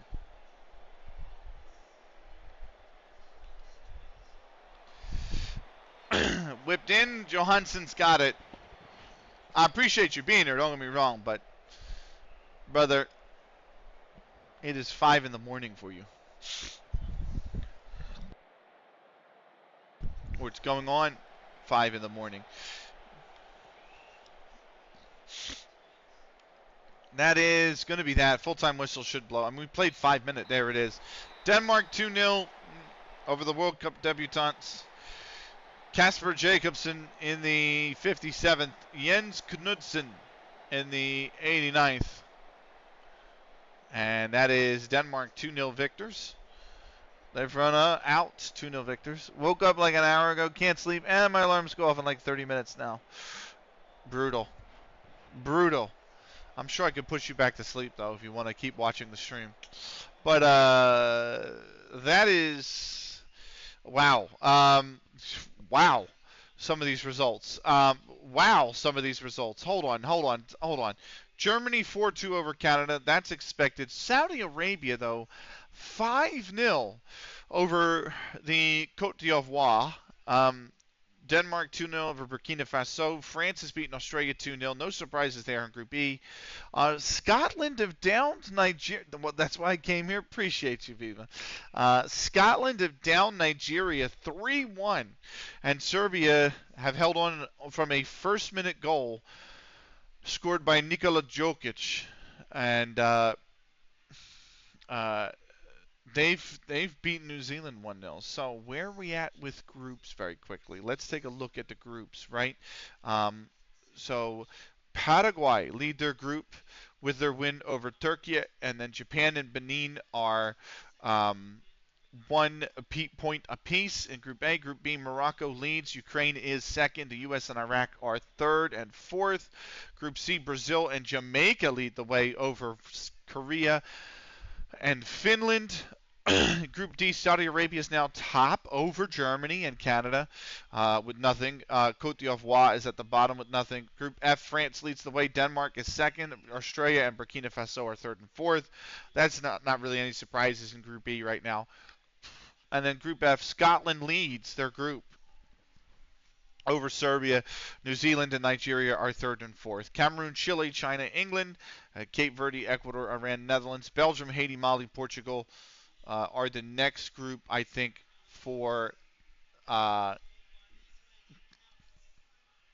next day. And we're going to be watching the Islamic Republic of Iran versus Cape Verde. So, but first, we have the adverts. And we'll be back in 3 minutes' time with more. I'm going to go take a restroom break. We'll see you on the flip side. Don't go anywhere. Right, we are back. Crosby's linked with London Rangers. The Premier League remains top of the list in the competition rankings. Oddly enough, the Welsh League is the most improved from 68th to 57th. The French League went up. That's odd. That's an oddity. Just looking over, is this the Scottish League? Went to 9th? You mean to tell me the Scottish League is more competitive or prestigious than... Well, I mean, some of these you can kind of understand, but like some of them you don't. Like I would bet the Sky Bet Championship is more like the Jupiler Pro. Is that Belgium? Yeah, I don't know about this one. That's crazy. That's crazy. That's crazy. What we got? England, Spain, Italy, Germany, France. So top 5, right? Portugal, Netherlands, Turkey. Turkey's up to 8th, surprisingly. Where are we at? Level 14 remains 363rd. That's the league that we just won. So the league that we're moving up to is 362nd. But if we get promoted again, we're going to move up to 297th. Hooray. We got a ways to go. Italy and England do clinch the highest coefficient spots. They have for 7 straight seasons now. Um, that's crazy. Hang on.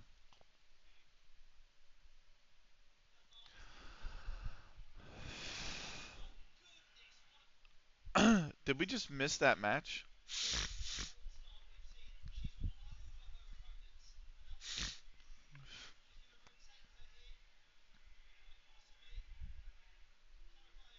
Oh wow. So yeah, this has been 7 straight seasons. Oh, that's a turn. That's another. That's match. That's match. That's 10. Wow. Um, but the great. Oh no, England are top, and they. Well, I can't tell last season. Okay, fine. England do have the best coefficient. I mean, they've just dominated, man. They've dominated. Last year they had 2 European winners and a third lose the final. So they like it's been crazy. Where the coefficients are. Andorra's at the bottom. San Marino as 0.167. Malta, Kosovo. Wow. I'm trying to see if there's any surprises. Scotland ninth is kind of a surprise. Um, Actually, Scotland ninth above like Denmark and Belgium to me is a bit surprising. Norway down in 18th is a bit surprising as well. Um, but there you have it. Anyway, let's keep moving on, shall we? Iran and Cape Verde, our third match of the night. Um, China and Cameroon drew 2-2. England down Chile 3-1. And the Netherlands are currently beating Ecuador 1-0 late on in the second half. But we've got our third match of the night. Islamic Republic of Iran and Cape Verde.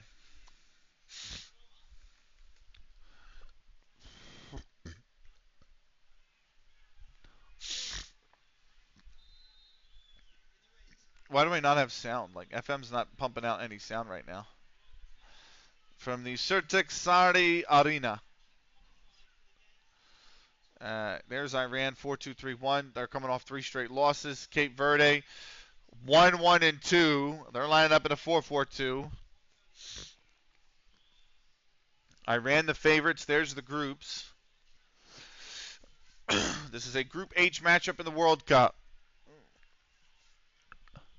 It's our third group stage match tonight. We'll probably get through 1 or 2 more after this one, but we're underway.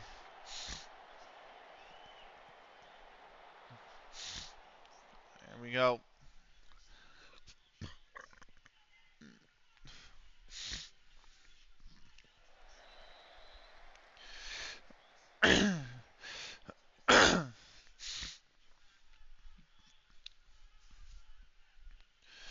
It's neat. It's neat to finally be into the wrestling, by the way, and almost done it for the not the day, unfortunately, but you know the session. This is the afternoon session. We still have the evening session, which will be the medal finals for these weight classes. So that honestly, as an athlete, right? Just speaking in general, that seems really brutal. Like imagine like in the judo, for example, which was the first 9 days in this arena, right? You had you had your weight class and the whole competition happened in a day. So if you lost in the afternoon session, you were done for the whole rest of the Olympics. And like that can be brutal. But then you had the team competition days later on day 9. So if you lost the individual, you still knew you had to compete. But there's nothing like that for wrestling. So it's kind of it's so weird to be at the games essentially hanging around the Olympic Village for 10 days after opening ceremonies, waiting to compete because the arena is being used by the judo. you finally get your chance, and then you know that one day that your weight class is competing, that's the only day you're competing at the Olympics. Like that to me is kind of nuts. Like it comes and goes in a flash, I guess, right? Whereas like the table tennis is still playing. You know, I guess that's the comparison. It's like a badminton player has like mixed doubles, and then the men's and women's doubles, and then has the individuals. So you know you're playing three different competitions. You know you're playing, uh, for multiple days. Because even things like the badminton has group stage, so you're playing no matter what. You're guaranteed games. Um, and then these guys come in and it's done in the flash. Taekwondo's the same way. I haven't even started that yet. That's like the last two days.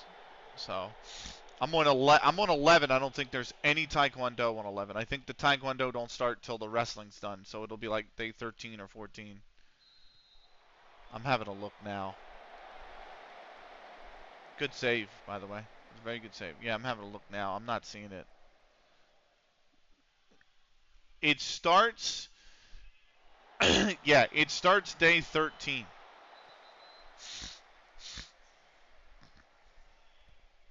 That's kind of crazy.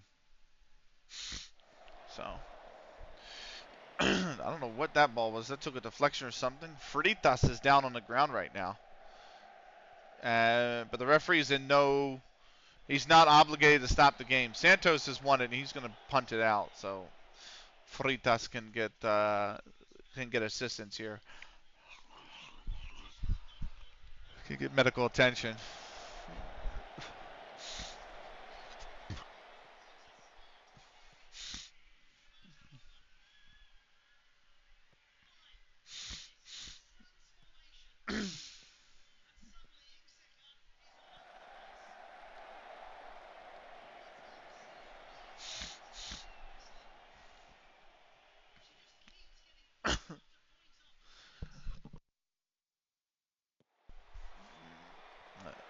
I feel like I feel like Cape Verde aren't necessarily a bad team. You know, you look at World Cup qualifying campaigns, Africa Cup of Nations qualifying, they pick up points in their groups. They just can't beat the big boys. Like you put them against Cote d'Ivoire, you put them against Ghana, you put them against certainly Morocco, Tunisia, Algeria. They're not going to really find. But you put them against like South Africa, you put them against like Mali, you put them against like even Nigeria. They might be able to pick off a win here. You know, uh, Iran is consistently one of the best teams in Asia though, so that might be too far gone. I think he might have been offsides, but goal kicks given anyway. Um, like Iran are one of the powerhouses in Asia. Um, so almost to the point where Japan and in fact, I would even argue Iran are a powerhouse in Asia alongside Japan and Korea and um, to a lesser extent Australia. Australia is not really a powerhouse anymore, unfortunately.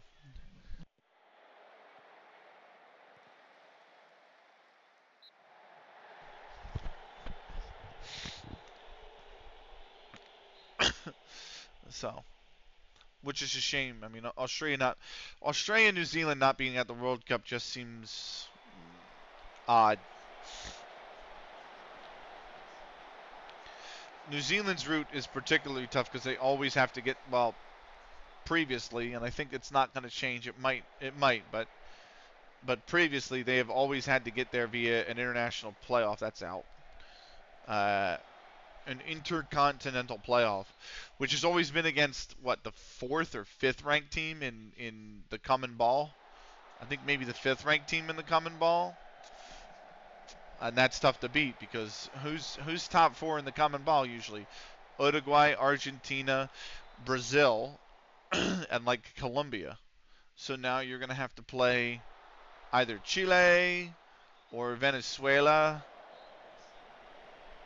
They're going to be way more competitive than New Zealand. So, but Cape Verde hanging in. Looking at match stats real quick. Cape Verde's actually had 57% possession, so they're not playing bad. That's a good cross. That is a much-needed header out for a corner. Otherwise, that was going to be 1-0 to Iran.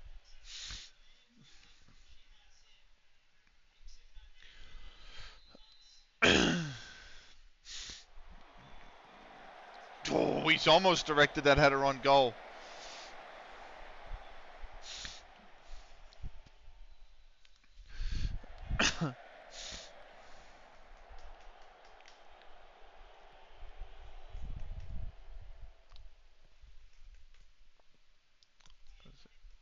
This is U.S. versus Poland now. Hello. Here's Gomez. Oh, good save. Very good save. Cape Verde had a chance there. Here's Santos. Oh, it's off the bar. God, it was such good movement. Good save. Mohamed Zada. Very good save. That was a good movement on the header, though. Really broke free of his man. Late runner. Late to the box. Late and just uncontested. And he just put it. He just plunked it. Oh, that's a bad turnover. Go for goal there. Yeah, he had to go. He didn't really have a lot of options. He was being closed down. No time on the ball. No free runner on the far side. So I think Green's offsides. And yes, flag is up. So.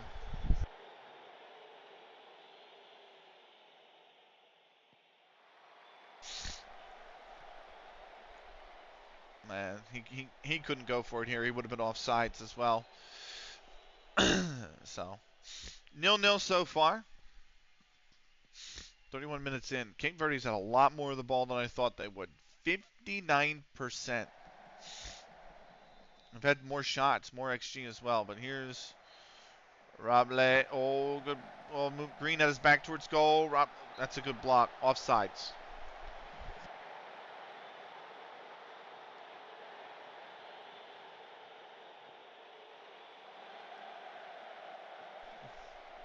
That's a good header from Gomez, and that's a really good run from Lima. Somebody's got to help him here. Got to be there. You go, Durate. Is he gonna go? He's gonna go for goal. Durate, good save. Corner for Cape Verde, trying to win their first ever World Cup points. Freitas had to be careful. He's on a yellow. He was late to that ball too. Cape Verde's run it down though.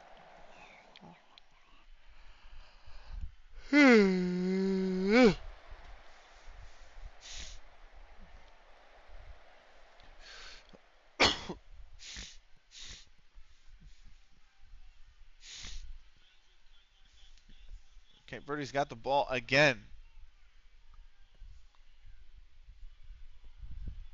Good movement. Pretty good movement. Ball's run through to Santos. Good tackle.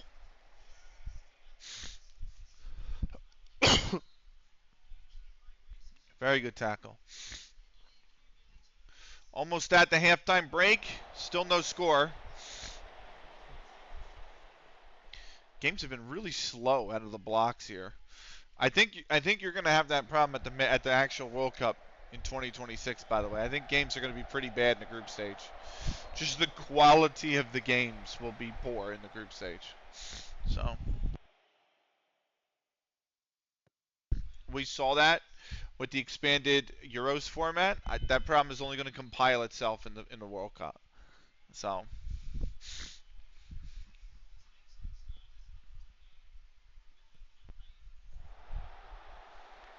See. 2 minutes of added time here at the end of the first half. Suleiman. from Darvishi. Soleimani going for goal. It's taking a deflection.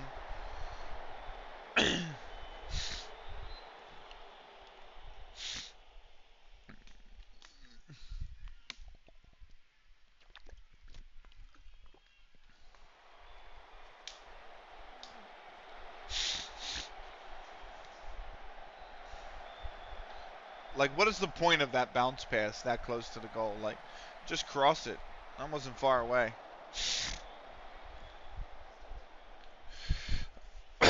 Oh, this is a quarterfinal.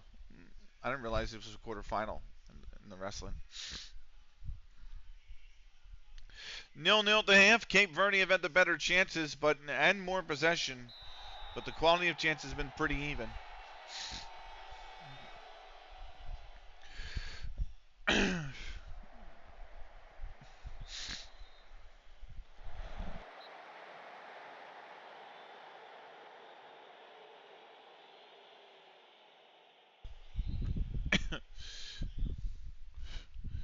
Here's Rable. Good header away. Iran don't want to drop points here. They want to get out of groups. This is the one they need to be winning. Oh, that's a bad giveaway. Carvalho. He's done well. That's too heavy a touch, man. He's undone all the work he's just did. So.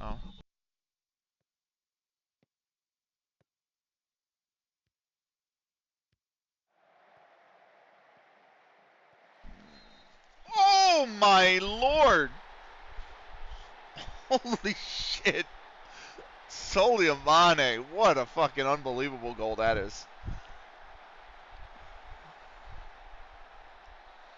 Wow. That is certainly one way to break the deadlock, man. He's run that about 30 yards, and then he's just unleashed it. What a fucking goal!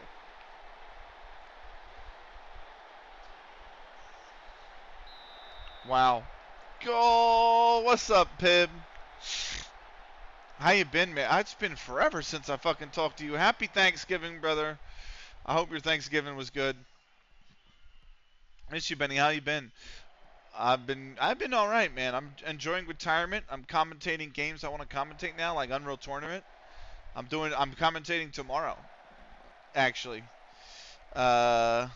I'm commentating Unreal. I'm sorry, not tomorrow. Tomorrow's Friday. I'm commentating Unreal Tournament this weekend. So, was amazing. Brother-in-law's mom made a feast. Nice. But yeah, I'm doing well, man. Enjoying retirement. So, I've never been more done with CS. Like, I thought I was done with CS after the, good save. But once, like, when I retired, I was like, you know what? I'm gonna step away for a while because I'm kind of sick of this. But the longer I've been out of it, the more I don't want to go back, which is great. CS is in a horrendous state. Yeah, I know. Oh, what a save! Jesus. So, yeah, I did my time. I'm done. But yeah, I've streamed a lot more now. Actually, I stream like 6 nights a week. So, and I love it. I absolutely love it. And I'm playing all sorts of different games now, and it's been great. The FM community has been very welcoming. Some of the streams and people I've gotten to know have been awesome.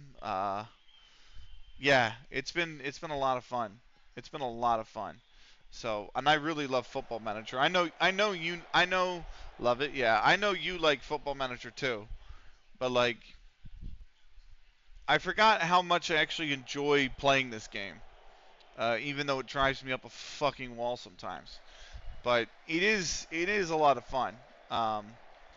So what a goal! Cape Verde have leveled. Wow. I'm not gonna get FM25. No created club and no international management. So I understand why it's been delayed. I have no problem with it being delayed. I have absolutely no issue with it. I'm excited that they're bringing Football Manager in. It is a new engine. cool. You ripped multiple game modes from me. Yeah, exactly. It is a new engine, but um, like it has the two features that I like the most gone. So like it's not worth it for me. So I'm just gonna enjoy. And the other thing too is, by the way, Pib, the other thing too is I'm not gonna be done this save by March. So yep, doing a journeyman with international in my save with a friend right now. Nice. Yeah, I'm not gonna be done this save by March. I'm gonna be like this is a bottom to top save. So the goal is to win the Champions League with this club, starting at level 20 and going up to the top flight in England, and then qualifying for Europe and winning the Champions League. Now, I am in level 13, so I am still hypothetically 3 seasons away from even being allowed to enter a tournament that could get me into the Champions League. No, I'm sorry, 4 seasons away. So, like, that's at a minimum. And that would require winning the FA Cup as a level 10 side, and then winning the Europa League the following year, and then winning the Champions League the year after that. So that's actually like 5 seasons. So, yeah. I'm not, like, love that. Yeah, so it's like I'm not anywhere close to winning the Champions League anytime soon. So we're going to be on the save probably for the entire FM25 life cycle, and then I'll just buy FM26, and I have save ideas in FM26 that I'm going to start undertaking. So I have some ideas. I have one that's the UEFA Triple Crown, which is going to be a fucking that is going to be. You want to talk about a difficult save? The UEFA Triple Crown is going to be a very, very, very difficult save. And then I have the Samba. Oh, what a goal! Both Iranian goals from outside the box, and Iran is back in front. I have. Oh, Pib. You know what the other thing is, by the way? Huge piece of news, Pib. Guess what? I'm going to the 2026 Olympic Games. Which if I was still in commentating CS, I would have never had the chance to do that. But yeah, I'm going to the 2026 Olympics, and dude, hell yeah, yeah. I'm actually still watching the Summer Olympics on a side monitor, so like, do this live. We're gonna do this live. We're gonna do like, look at that. Like, that's the Olympics on the side monitor. So there we go. I spent the last 4 months watching basically all of the Olympics. So I'm only on day 11 of 16, but I'm and the videos are only up to the end of the year, but I'll probably finish just in time. So, oh, good ball, Lima. Oh, you have got to score that, Lima. That was such a good ball. But yeah. So life is good, man. How have you been? How have you been, Pib? Because it's been a while since I talked to you, man. So are you doing well? And are you still in CS? Because I haven't seen you commentate at all. Like not at all, but I haven't seen your work recently. So are you still doing CS? What are you up to? You were doing sports, something in the sports field, weren't you? I thought you were doing something with like collegiate sports or something. So, yeah, just working full time. Yeah. Green almost scored an outrageous goal. Yeah, working with AAA baseball. Sick. That's awesome. That's absolutely awesome. So, uh, but nice, man. So, oh, what a ball. Gomez finished. Oh. Cape Verde's had chances, man, to level. Uh, but nice, man. Are you going back to CS anytime soon, or are you like kind of not in a state where that's even uh, like possible? I'd imagine it's not possible. Yeah, I did a few games with Red this season. Nice, nice. I I don't think I love FlyQuest Red. Don't get me wrong, but I don't think I think I've hit the peak of disappointment in them. Like I just whenever really, yeah, that makes sense. Like I God, they were so underwhelming at Stockholm. And like they were in a really tough group. Don't get me wrong, but it was just like, when's the result? Like they have to get results, man. But I don't know. I was hoping Furia would win. They haven't won a single game at LAN in like 3 LANs. Yeah, Dallas. The one that we went to was like the last time they won something at LAN. So, but part of that's the region. The ecosystem of the region doesn't produce top talent because Red and TSM are basically the only salaried teams in the region. Whereas like in Brazil, yes, it's dominated by Fluxo and Furia, but MIBR, W7M, Davina, like there's always 4 or 5 other orgs that pay salaries. So players can actually put effort into grinding and whatnot and get somewhere. Yeah, and EU has a few. Yeah, exactly. So players can be full-time CS players. Is my point. Whereas that's not really just not possible in North America. So, which is the exact same issue that Tier 2 or ECL teams have in North America compared to EU. It's the exact same problem. So, there's just not enough support from orgs that pay a salary to allow the players to be full-time CS players. So, when those teams play full teams that are full-time CS players, they don't win. So, but uh, anyway, but yeah, man, I'm glad you're doing well. I'm glad you're working. I hope you're excited for Christmas. I'm not. I I just don't want to spend the money on the gifts. Come on, Teixeira should have scored there. He almost won the ball back at least. They've got to. They got to go. Cape Verde needs to find. That's going to be the game. That's going to be the game right there. Ball should have gone over the top. It's a bad pass to Green. They've got 30 seconds here to pick up their first point. To get a goal to pick up their first World Cup point ever. Over the top for Santos. I love Christmas. I hate Christmas. So, ooh, no, good save. Offsides anyway. Yeah, Christmas is not a good time for me. So, I'm not looking forward to spending the money on the gifts, and I'm not looking forward to. I'm just not. I'm just not looking forward to it. But you know, I'm excited to get past it. Um, so once we get to like April,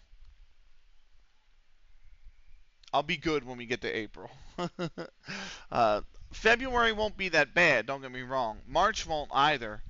But April, like I'm gonna have time off in April from work, so I'm gonna enjoy that.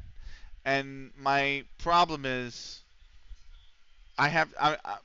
we have a use it or lose it policy. So if you don't use it by May 1st, you lose it. So I'm going to use the last of it in April. But I have to save as much as I can because I'm going to take the last of my yearly time allotment in April, and then I will not be off again until the Winter Olympics, which is not until February. So I had 2 weeks off for the Olympics in July, August. I've had 1 half day I think, between now and then, right? So I've gone 4 months with 1.5 day. I'm taking two more. I'm taking 1 day for a medical appointment and a 1 day, another half day for a medical appointment, December 26th and 27th, and then I don't have any time off until the middle of April, and then I'll take off like whatever time I have left there, which will be like about a week. It'll be maybe a little less than a week. It might just be 4 days actually, but I'll take the 4 days off, and then I will have no other time off until 10 months later in February. So it's going to be fucking brutal to get through that. Netherlands beat Ecuador 3-0. Mali beat Haiti 3-0. No surprise there. Haiti being at the World Cup itself is an achievement. Joint 103rd, by the way, playing the 25th in the world. What were Cape Verde? 68th. Iran's like top 20, 44th. Okay. And then Portugal and Belgium drew 2-2.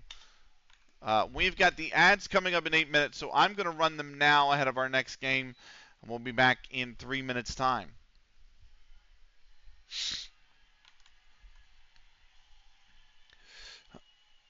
uh, oh, look at that. Serbia have joined the European Union.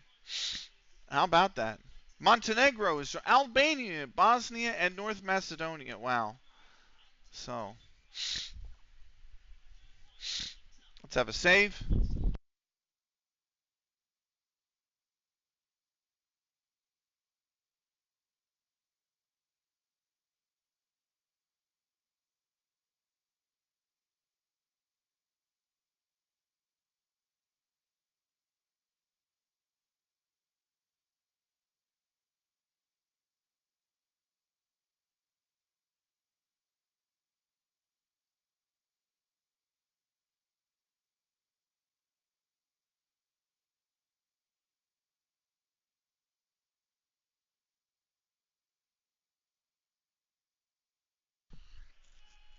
If it hurts that bad, you've got to retire.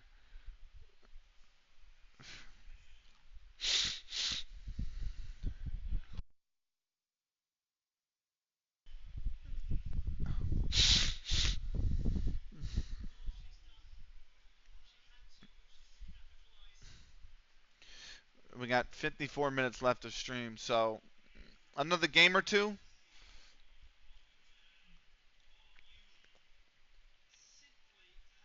Mm.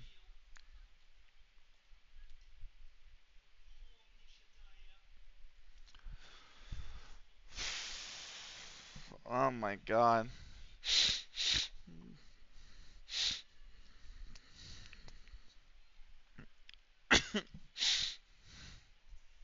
Mm, maybe.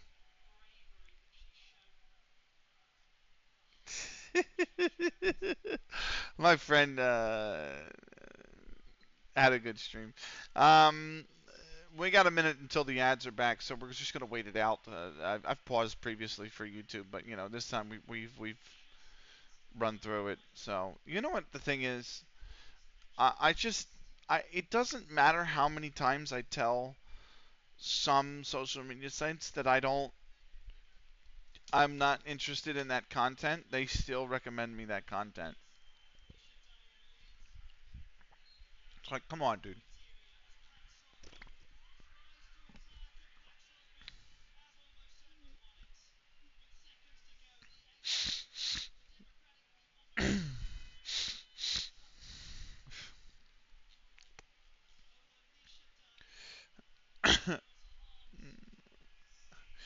Oh my God, why did they exist? Anyway, why do those coins exist?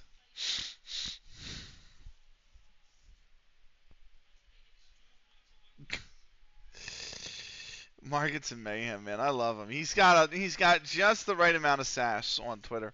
Right. Few pieces of note since we're back from the ads, by the way. Uh, Serbia, Montenegro, Albania, Bosnia and Herzegovina, and North Macedonia have all joined the European Union. So big for the European Union. Um, and then um, So that's just going to affect transfer rules and things like that. Uh, the other thing is, oh, I don't know. I meant to say the I had the wrestling on, and there was a Indian wrestler wrestling against a North Korean wrestler, and the Indian was up 6-2, and then she had 3 medical timeouts for her shoulder, and still decided to wrestle on, and then the Korean flipped her 3 times to take the 8-6 lead, and then she's there with like 20 seconds left, like trying to hold, like I'm just like, bro, if it hurts that bad, she's in a lot of pain, like a lot of pain. But if it hurt, it looks like it's the elbow as well. If it hurts that bad, like you gotta retire. Can't force yourself. Uh, this might be our final matchup of the night. Argentina and Austria from the Hakan Ünsal Stadium. Looks like a 4-3-3 for Argentina, and Austria playing a 4-4-2. Austria, pretty decent side, all things considered. They played well the Euros,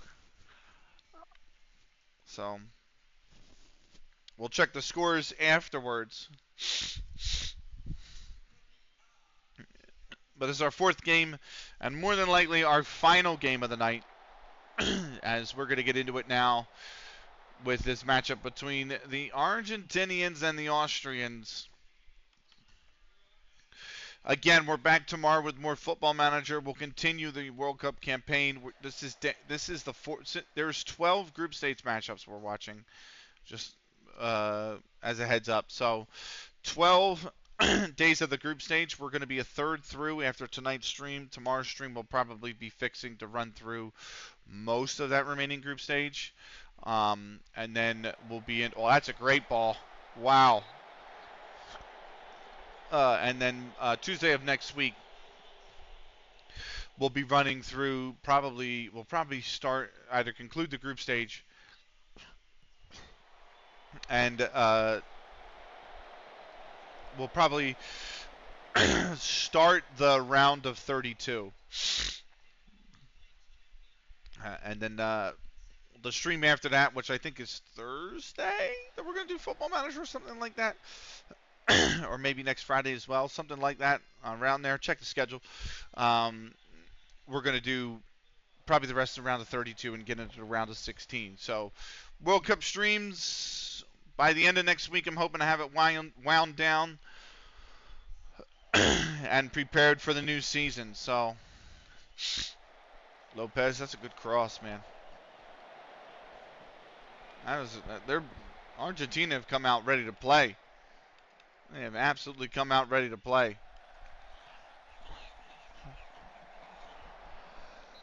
So, anyway,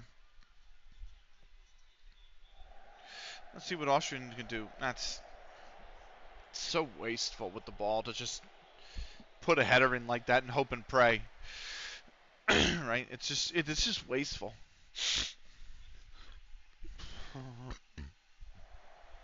Oh, off the bar. Wow. So, here's Moser.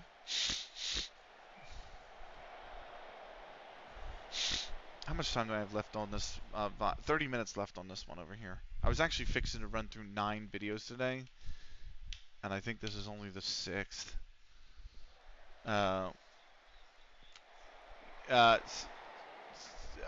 6, technically 7th, because I started one last night and finished it today. So, damn. Lopez. Medina. Good movement from Medina. Good cutout. Earhart. Tolosa. Lopez. Medina. Flores. Guys, spread. Somebody should be on the chalk here.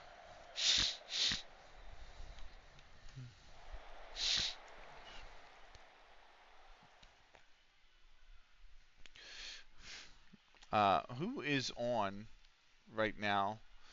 Because I'm thinking about, obviously this is being the last one. Who can we raid to?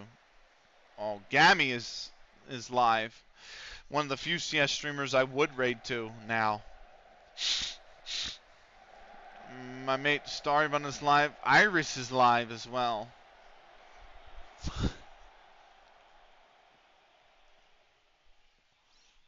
I think we would probably send to Gammy. And if she's not live, maybe Starrun.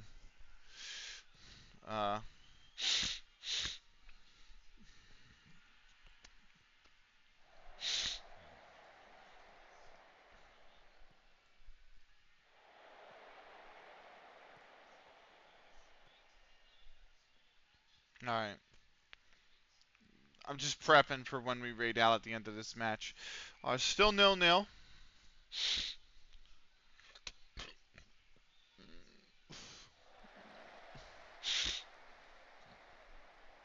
Argentina looking for the breakthrough. They probably had most of the possession, right? Yeah, 68%.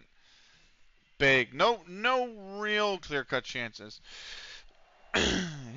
Austria having that barely any. Here they are though coming in. That is punched away by Manazon. Steiner's come down with it though.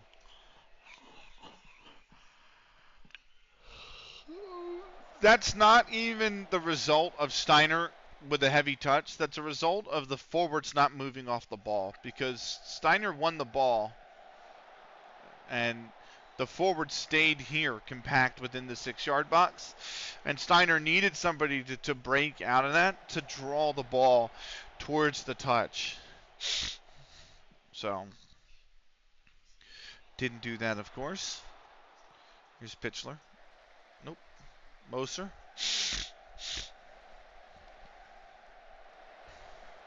Monazon has it the whole way. So, 0-0, 20 minutes into this game. So,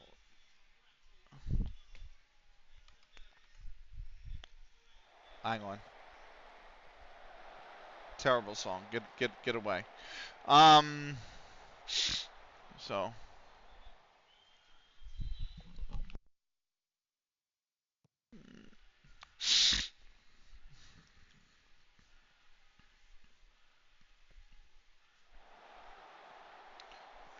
Now that is a bad touch.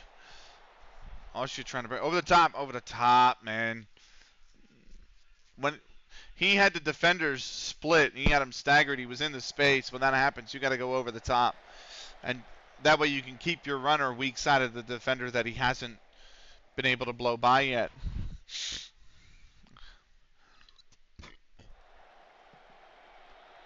Oh, tough. Offsides called.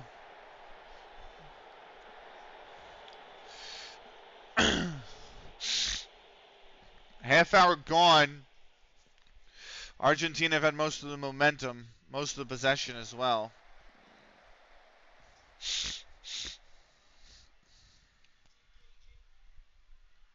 Steiner. Pitchler.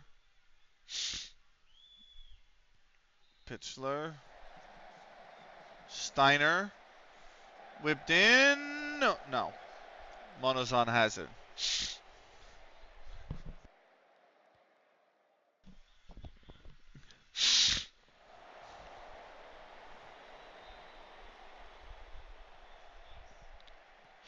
Pitchler again. Cross on Fang. No. It was right there. It was right there for him. It was right there for him, and he couldn't get a boot on it.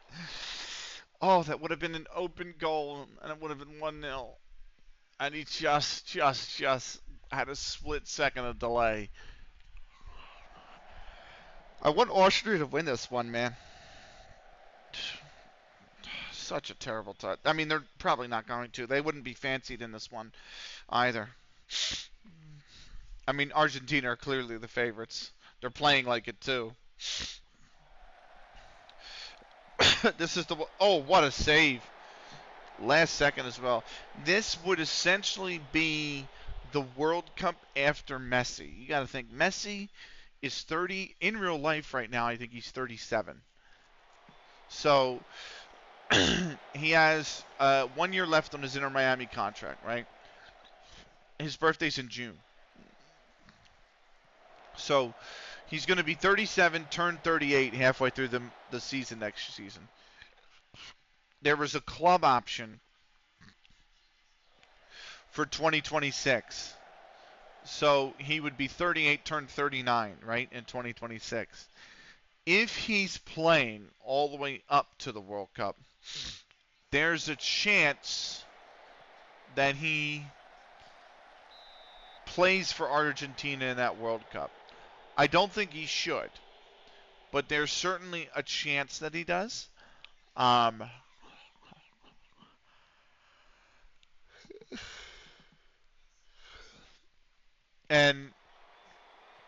that's 2036. I'm sorry, that's 2026. This is the 2030 World Cup.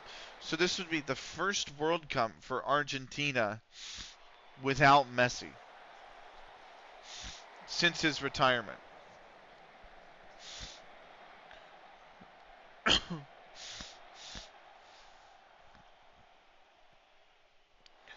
And I would still favor them over Austria, but you know, you would understand if there were cracks in the armor, right? Certainly. Good ball movement there. Good ball movement, but Juarez has nowhere to run. Where is Juarez going? They got a corner out of it, luckily, but like,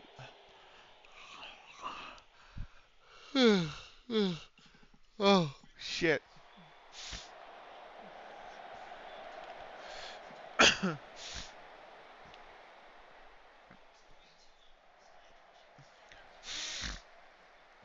That's going to be Penzas the whole way.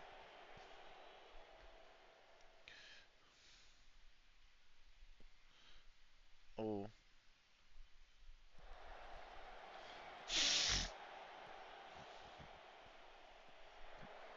Juarez is really running them riot down here on the left-hand side. They don't really have an answer for him. All right, booted clear.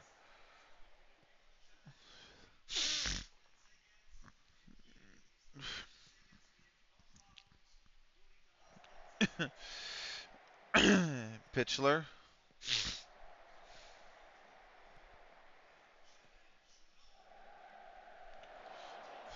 Headed out. Austria has a corner.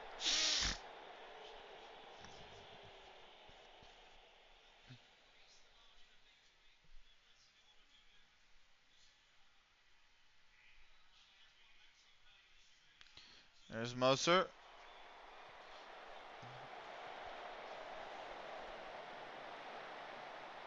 I think we have 1 or 2 more matches left here in the wrestling.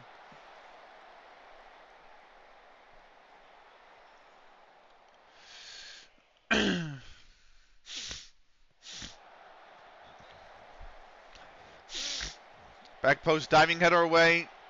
Kolpensteimer could have taken a touch, man. He probably should have taken a touch there. 3 minutes of added time at the end of the first half. Here's Moser, Kolpensteiner.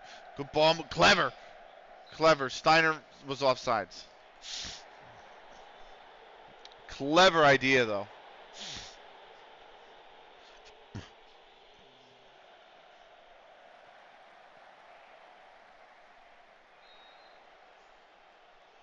So, might go into the break at scoreless here.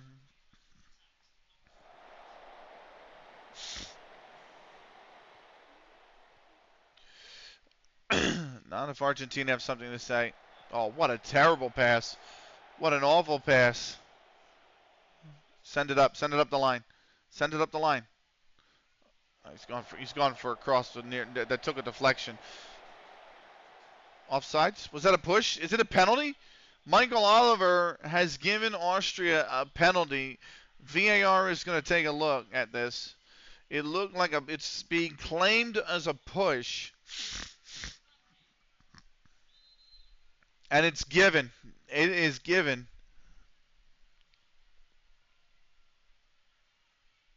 Come on, boys. Score this. It's Interlochenter. Oh, what a save.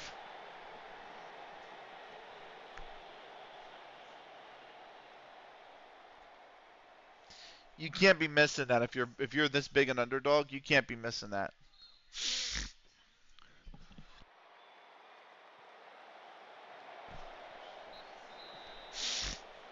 Scoreless at the break. Probably should have been 1-0 Austria. He's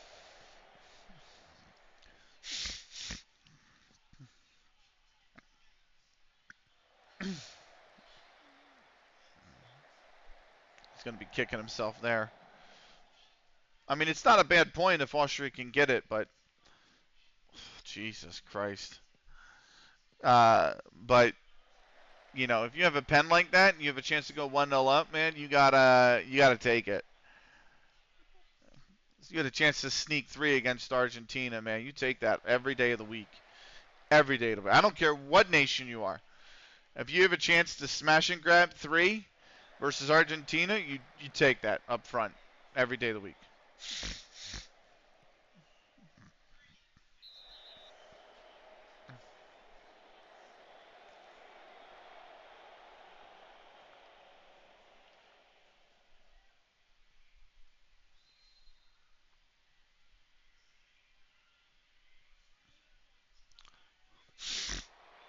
War's putting it in. That's up and over.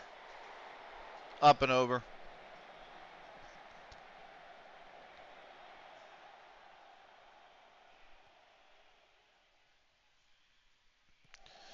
So, Koppensteiner. Moser. Going for goal. Oh, what a save.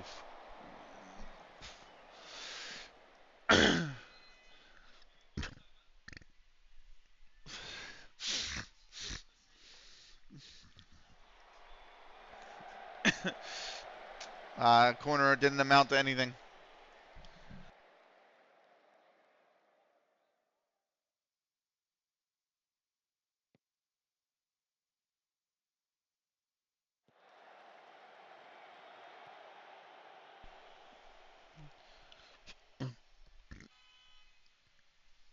It's the right idea. It's a terrible pass.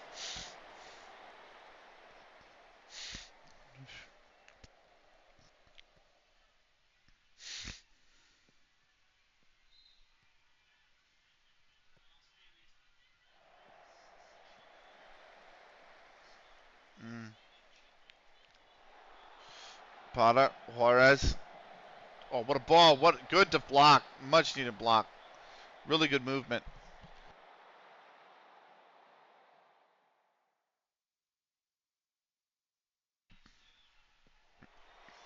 Flipper. Flipper. Flipper. Flipper. Got her. Do it again. Do it again.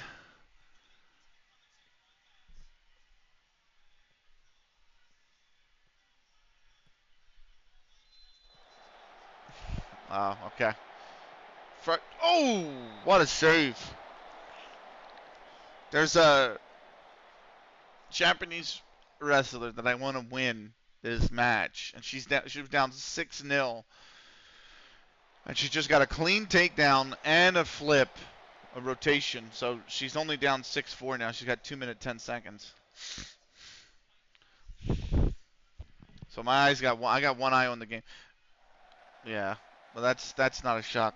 Ellen is it Innerhollinger has like a 5.7 rating because he missed the pen. Like, I'm surprised this guy Innerhollinger. Fucking what a terrible giveaway too. Like, sub him out, please. Oh, what a goal. That took a deflection. VAR is having a look. That went by so quickly I didn't see it. Like, he's on. He's been kept on by him. So it is a goal to Argentina.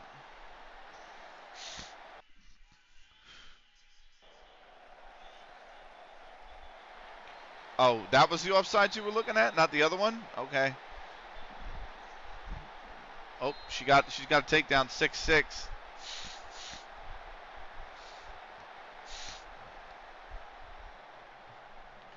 Schmidt. Austria have to throw everything they have at it now. They want a point. It's a shame. They played well, Austria.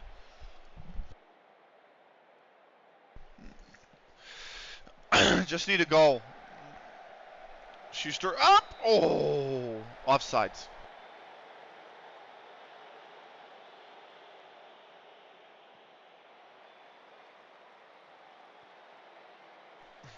Flores, good win. Too heavy over the top. So right now the tiebreaker is with the Japanese wrestler, by the way. So 30 seconds left.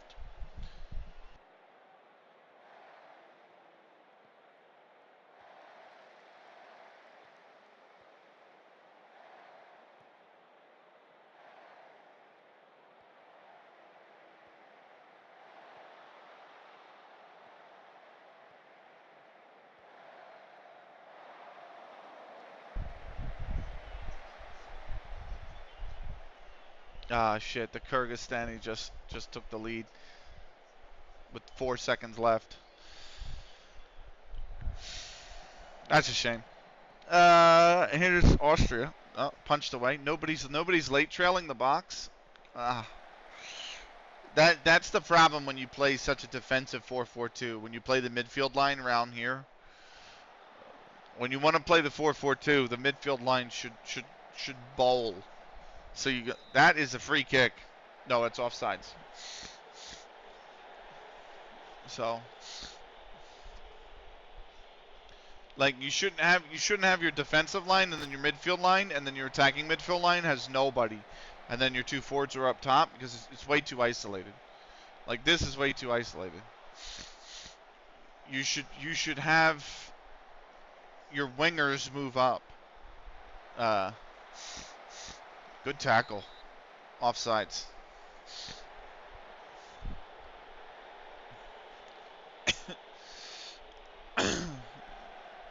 Because the whole point is when you move the offense, you first off you need somebody to supply your strikers, and you need somebody to move the line, right? Because your strikers are going to be very isolated at the top. So if you play, that's offsides. He's come back from an offsides position. So if you play your wingers up instead of in the midfield, you play them here, then you can move the ball to the midfield or you can send the ball down the line. But your midfield can be dragged up by wingers willing to run down the line. So if you can send the ball down the line and get your wingers, that's a good ball over the top. Did Zen stay on? Zen's has scored.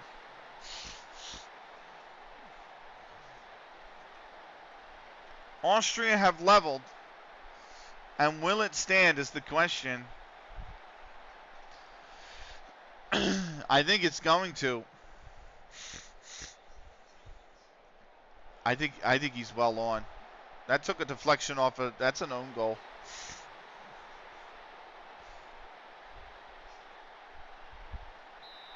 It's going to stand. It stands 1-1.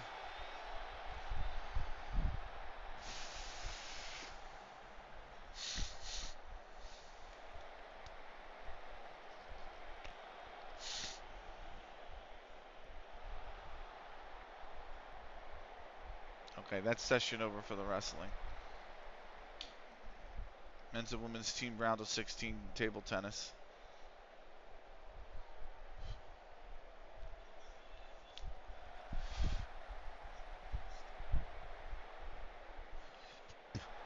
Oh, good block. Putter.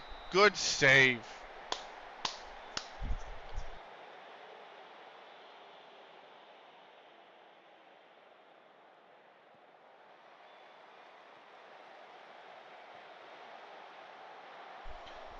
Pens has that. Austria have a chance to escape here. They've only had 36% possession. 0.78 of this is the penalty. So they've only had 0.6 XG outside the penalty. But they have scored. Oh, he's trying to run around him. What is that touch? You just think Argentina are inevitable. Offsides. So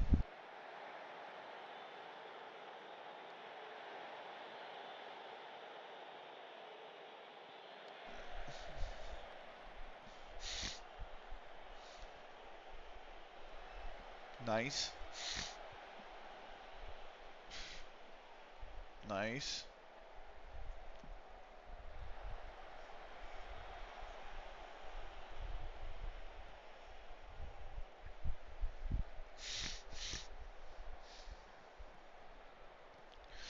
Austria's got the ball. What can they do with it? 67th minute.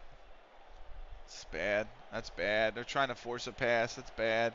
That's going to go right to Nettie, who's going to cross it. Good block by Schreiner.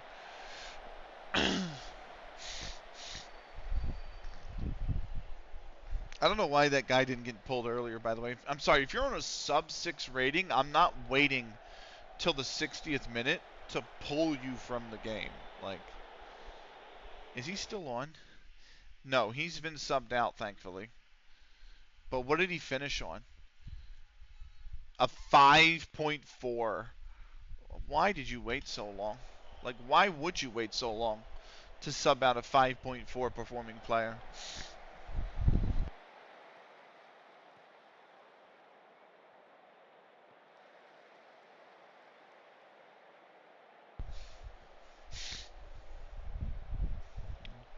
Tolosa. Sequeira. Lopez, did he stay on? Yes, he did. Lopez. Oh, he's found him. That's wide. He should have scored. It's a tight angle, but he was so unmarked. He is so unmarked. We're in added time.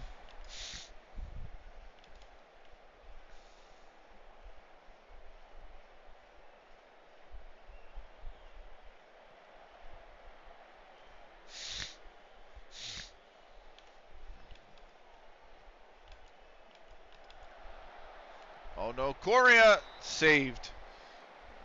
They gave him a shooting lane, he took it. And absolutely been saved. Oh, here comes the ball whipped in. Zenz. Lopez. Good clear from Moser. Zenz has got it. Zenz could carry this the length of the field if he's got the pace. He needs that. He's too heavy touch. They get a throw out of it. What is this? The fucking bugs in this game, man. Remember, this game went to market as complete, and it's got bug after bug in it. Here's Schmidt with a throw in. Austria wasting time. They've got 2 minutes. They would love to take a point against Argentina. That would be a big point for them. You figure you can pick up your 3 points elsewhere and get out of the group. 3 points is going to be enough to get some teams out of the group. So if you get this draw, you figure you win another one, you're on 4. And you're out of the group, no matter if you finish second or third. Lopez trying to get that third point for those 3 points for Austria. Offsides. He didn't call it. I'm surprised. That's going to be that. Oh, no, it's a throw in here. Potter's got to pump this into the box. Soriano will. Neri almost lit it up. Oh, that's good. That's a point. Austrian take a big point against Argentina. That is a massive point. Well, if the ref would blow the whistle. And he did. So 1-1 between these two. Very good performance from Austria to get something out of that. They should have won, but Interlohinger had an absolute dog shit game, and that was the difference. Had they scored that penalty, man, we would have had an upset and a half, but they didn't. They didn't, and we're looking at a point apiece. Spain beat Egypt 2-1. Uruguay down Switzerland 2-0. Algeria drew Trinidad and Tobago 0-0. Slovakia down Venezuela 2-1. And Mexico absolutely run riot on the United Arab Emirates 5-0. We got our training schedule for the coming week. Guess what, guys? Why is team bonding not available? Oh, I guess because we're already doing it here, right? So, we're gonna have a save of the game. I do not have enough time. I know there's 22 minutes left, but I don't really have enough time to start another game or watch another game. So we're gonna call it a night. We will be back tomorrow with more. We're gonna continue the World Cup watch along, obviously. We've got Morocco and the USA coming up, Denmark and Australia, China, Chile, Venezuela, Mexico, Brazil and Korea, France and Denmark, England and China, Austria and Trinidad and Tobago. And that is the group stage. So if we go into the inbox real quick and I pull World Cup Group K, and I go to matches. That is it through the end of the group stage. Real quick, an overlook at the groups. Paraguay are at the top, and there's 3 points. Japan and Benin drew 1-1. Turkey is at the bottom. Paraguay beating Turkey, I'm a little shocked. That Turkey is usually not a bad side, but they have kind of fallen off recently. They haven't qualified for Euros recently either. Morocco is at the top of Group B. Ukraine is second. The USA and Iraq are third and fourth. Really bad loss by the U.S. to Ukraine. Now they got to try and do it against Morocco. I mean, you figure if they had beaten Ukraine, then a point in any remaining game would have done it. You got to favor them over Iraq. So you figure if USA beat Ukraine, they take a win versus Iraq. They get out of the group in second place no matter what happens. Chance to win, get out in first with a win over Morocco. Now they need a result. Brazil top Group C, alongside Jamaica. Korea beaten by the Jamaicans 1-0. Brazil downed Finland by the same scoreline. Saudi Arabia is top of Group D with a 5-0 win over Cote d'Ivoire. Germany beat Canada 4-2, so they're second. Canada third, and Cote d'Ivoire at the bottom. For Group E, France is at the top, 3 points. Denmark joins them as well. Both 2-0 wins. Australia is third. Burkina Faso is fourth. Group F, it's surprisingly Scotland with a 3-1 win over Nigeria, who topped the group. Serbia downed New Zealand 1-0. So Serbia second, New Zealand third. Benny Knight pixelated, Nigeria fourth. England are top of Group G.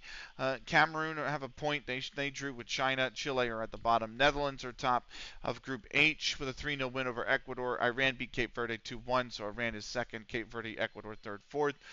Mali top of Group I with a 3-0 win over Haiti. Kind of expected. Haiti are the punching bag of this group. Belgium and Portugal drew 2-2, and then Uruguay is top of Group J. Spain is second, but with a 2-1 win over Egypt. Switzerland at the bottom in that group. Argentina, Austria, Algeria, Trinidad and Tobago, all on 1 point. Argentina, Australia, by the goal scored, are top. And then Group L, Mexico and Slovakia are top, are first and second. Venezuela, United Arab Emirates are third and fourth. That's the World Cup through one round of group stage. Happy Thanksgiving, Benny. Sorry I just look around, but I enjoy watching while doing something productive on the side. Take care. Thank you, Amin. Happy Thanksgiving to you, my friend. I appreciate you coming by. For those on YouTube, this is the end of the recording. This was CLG FC episode 134.2. Join us for 134.3, the continuation of the World Cup, in the next episode. Until then, take care.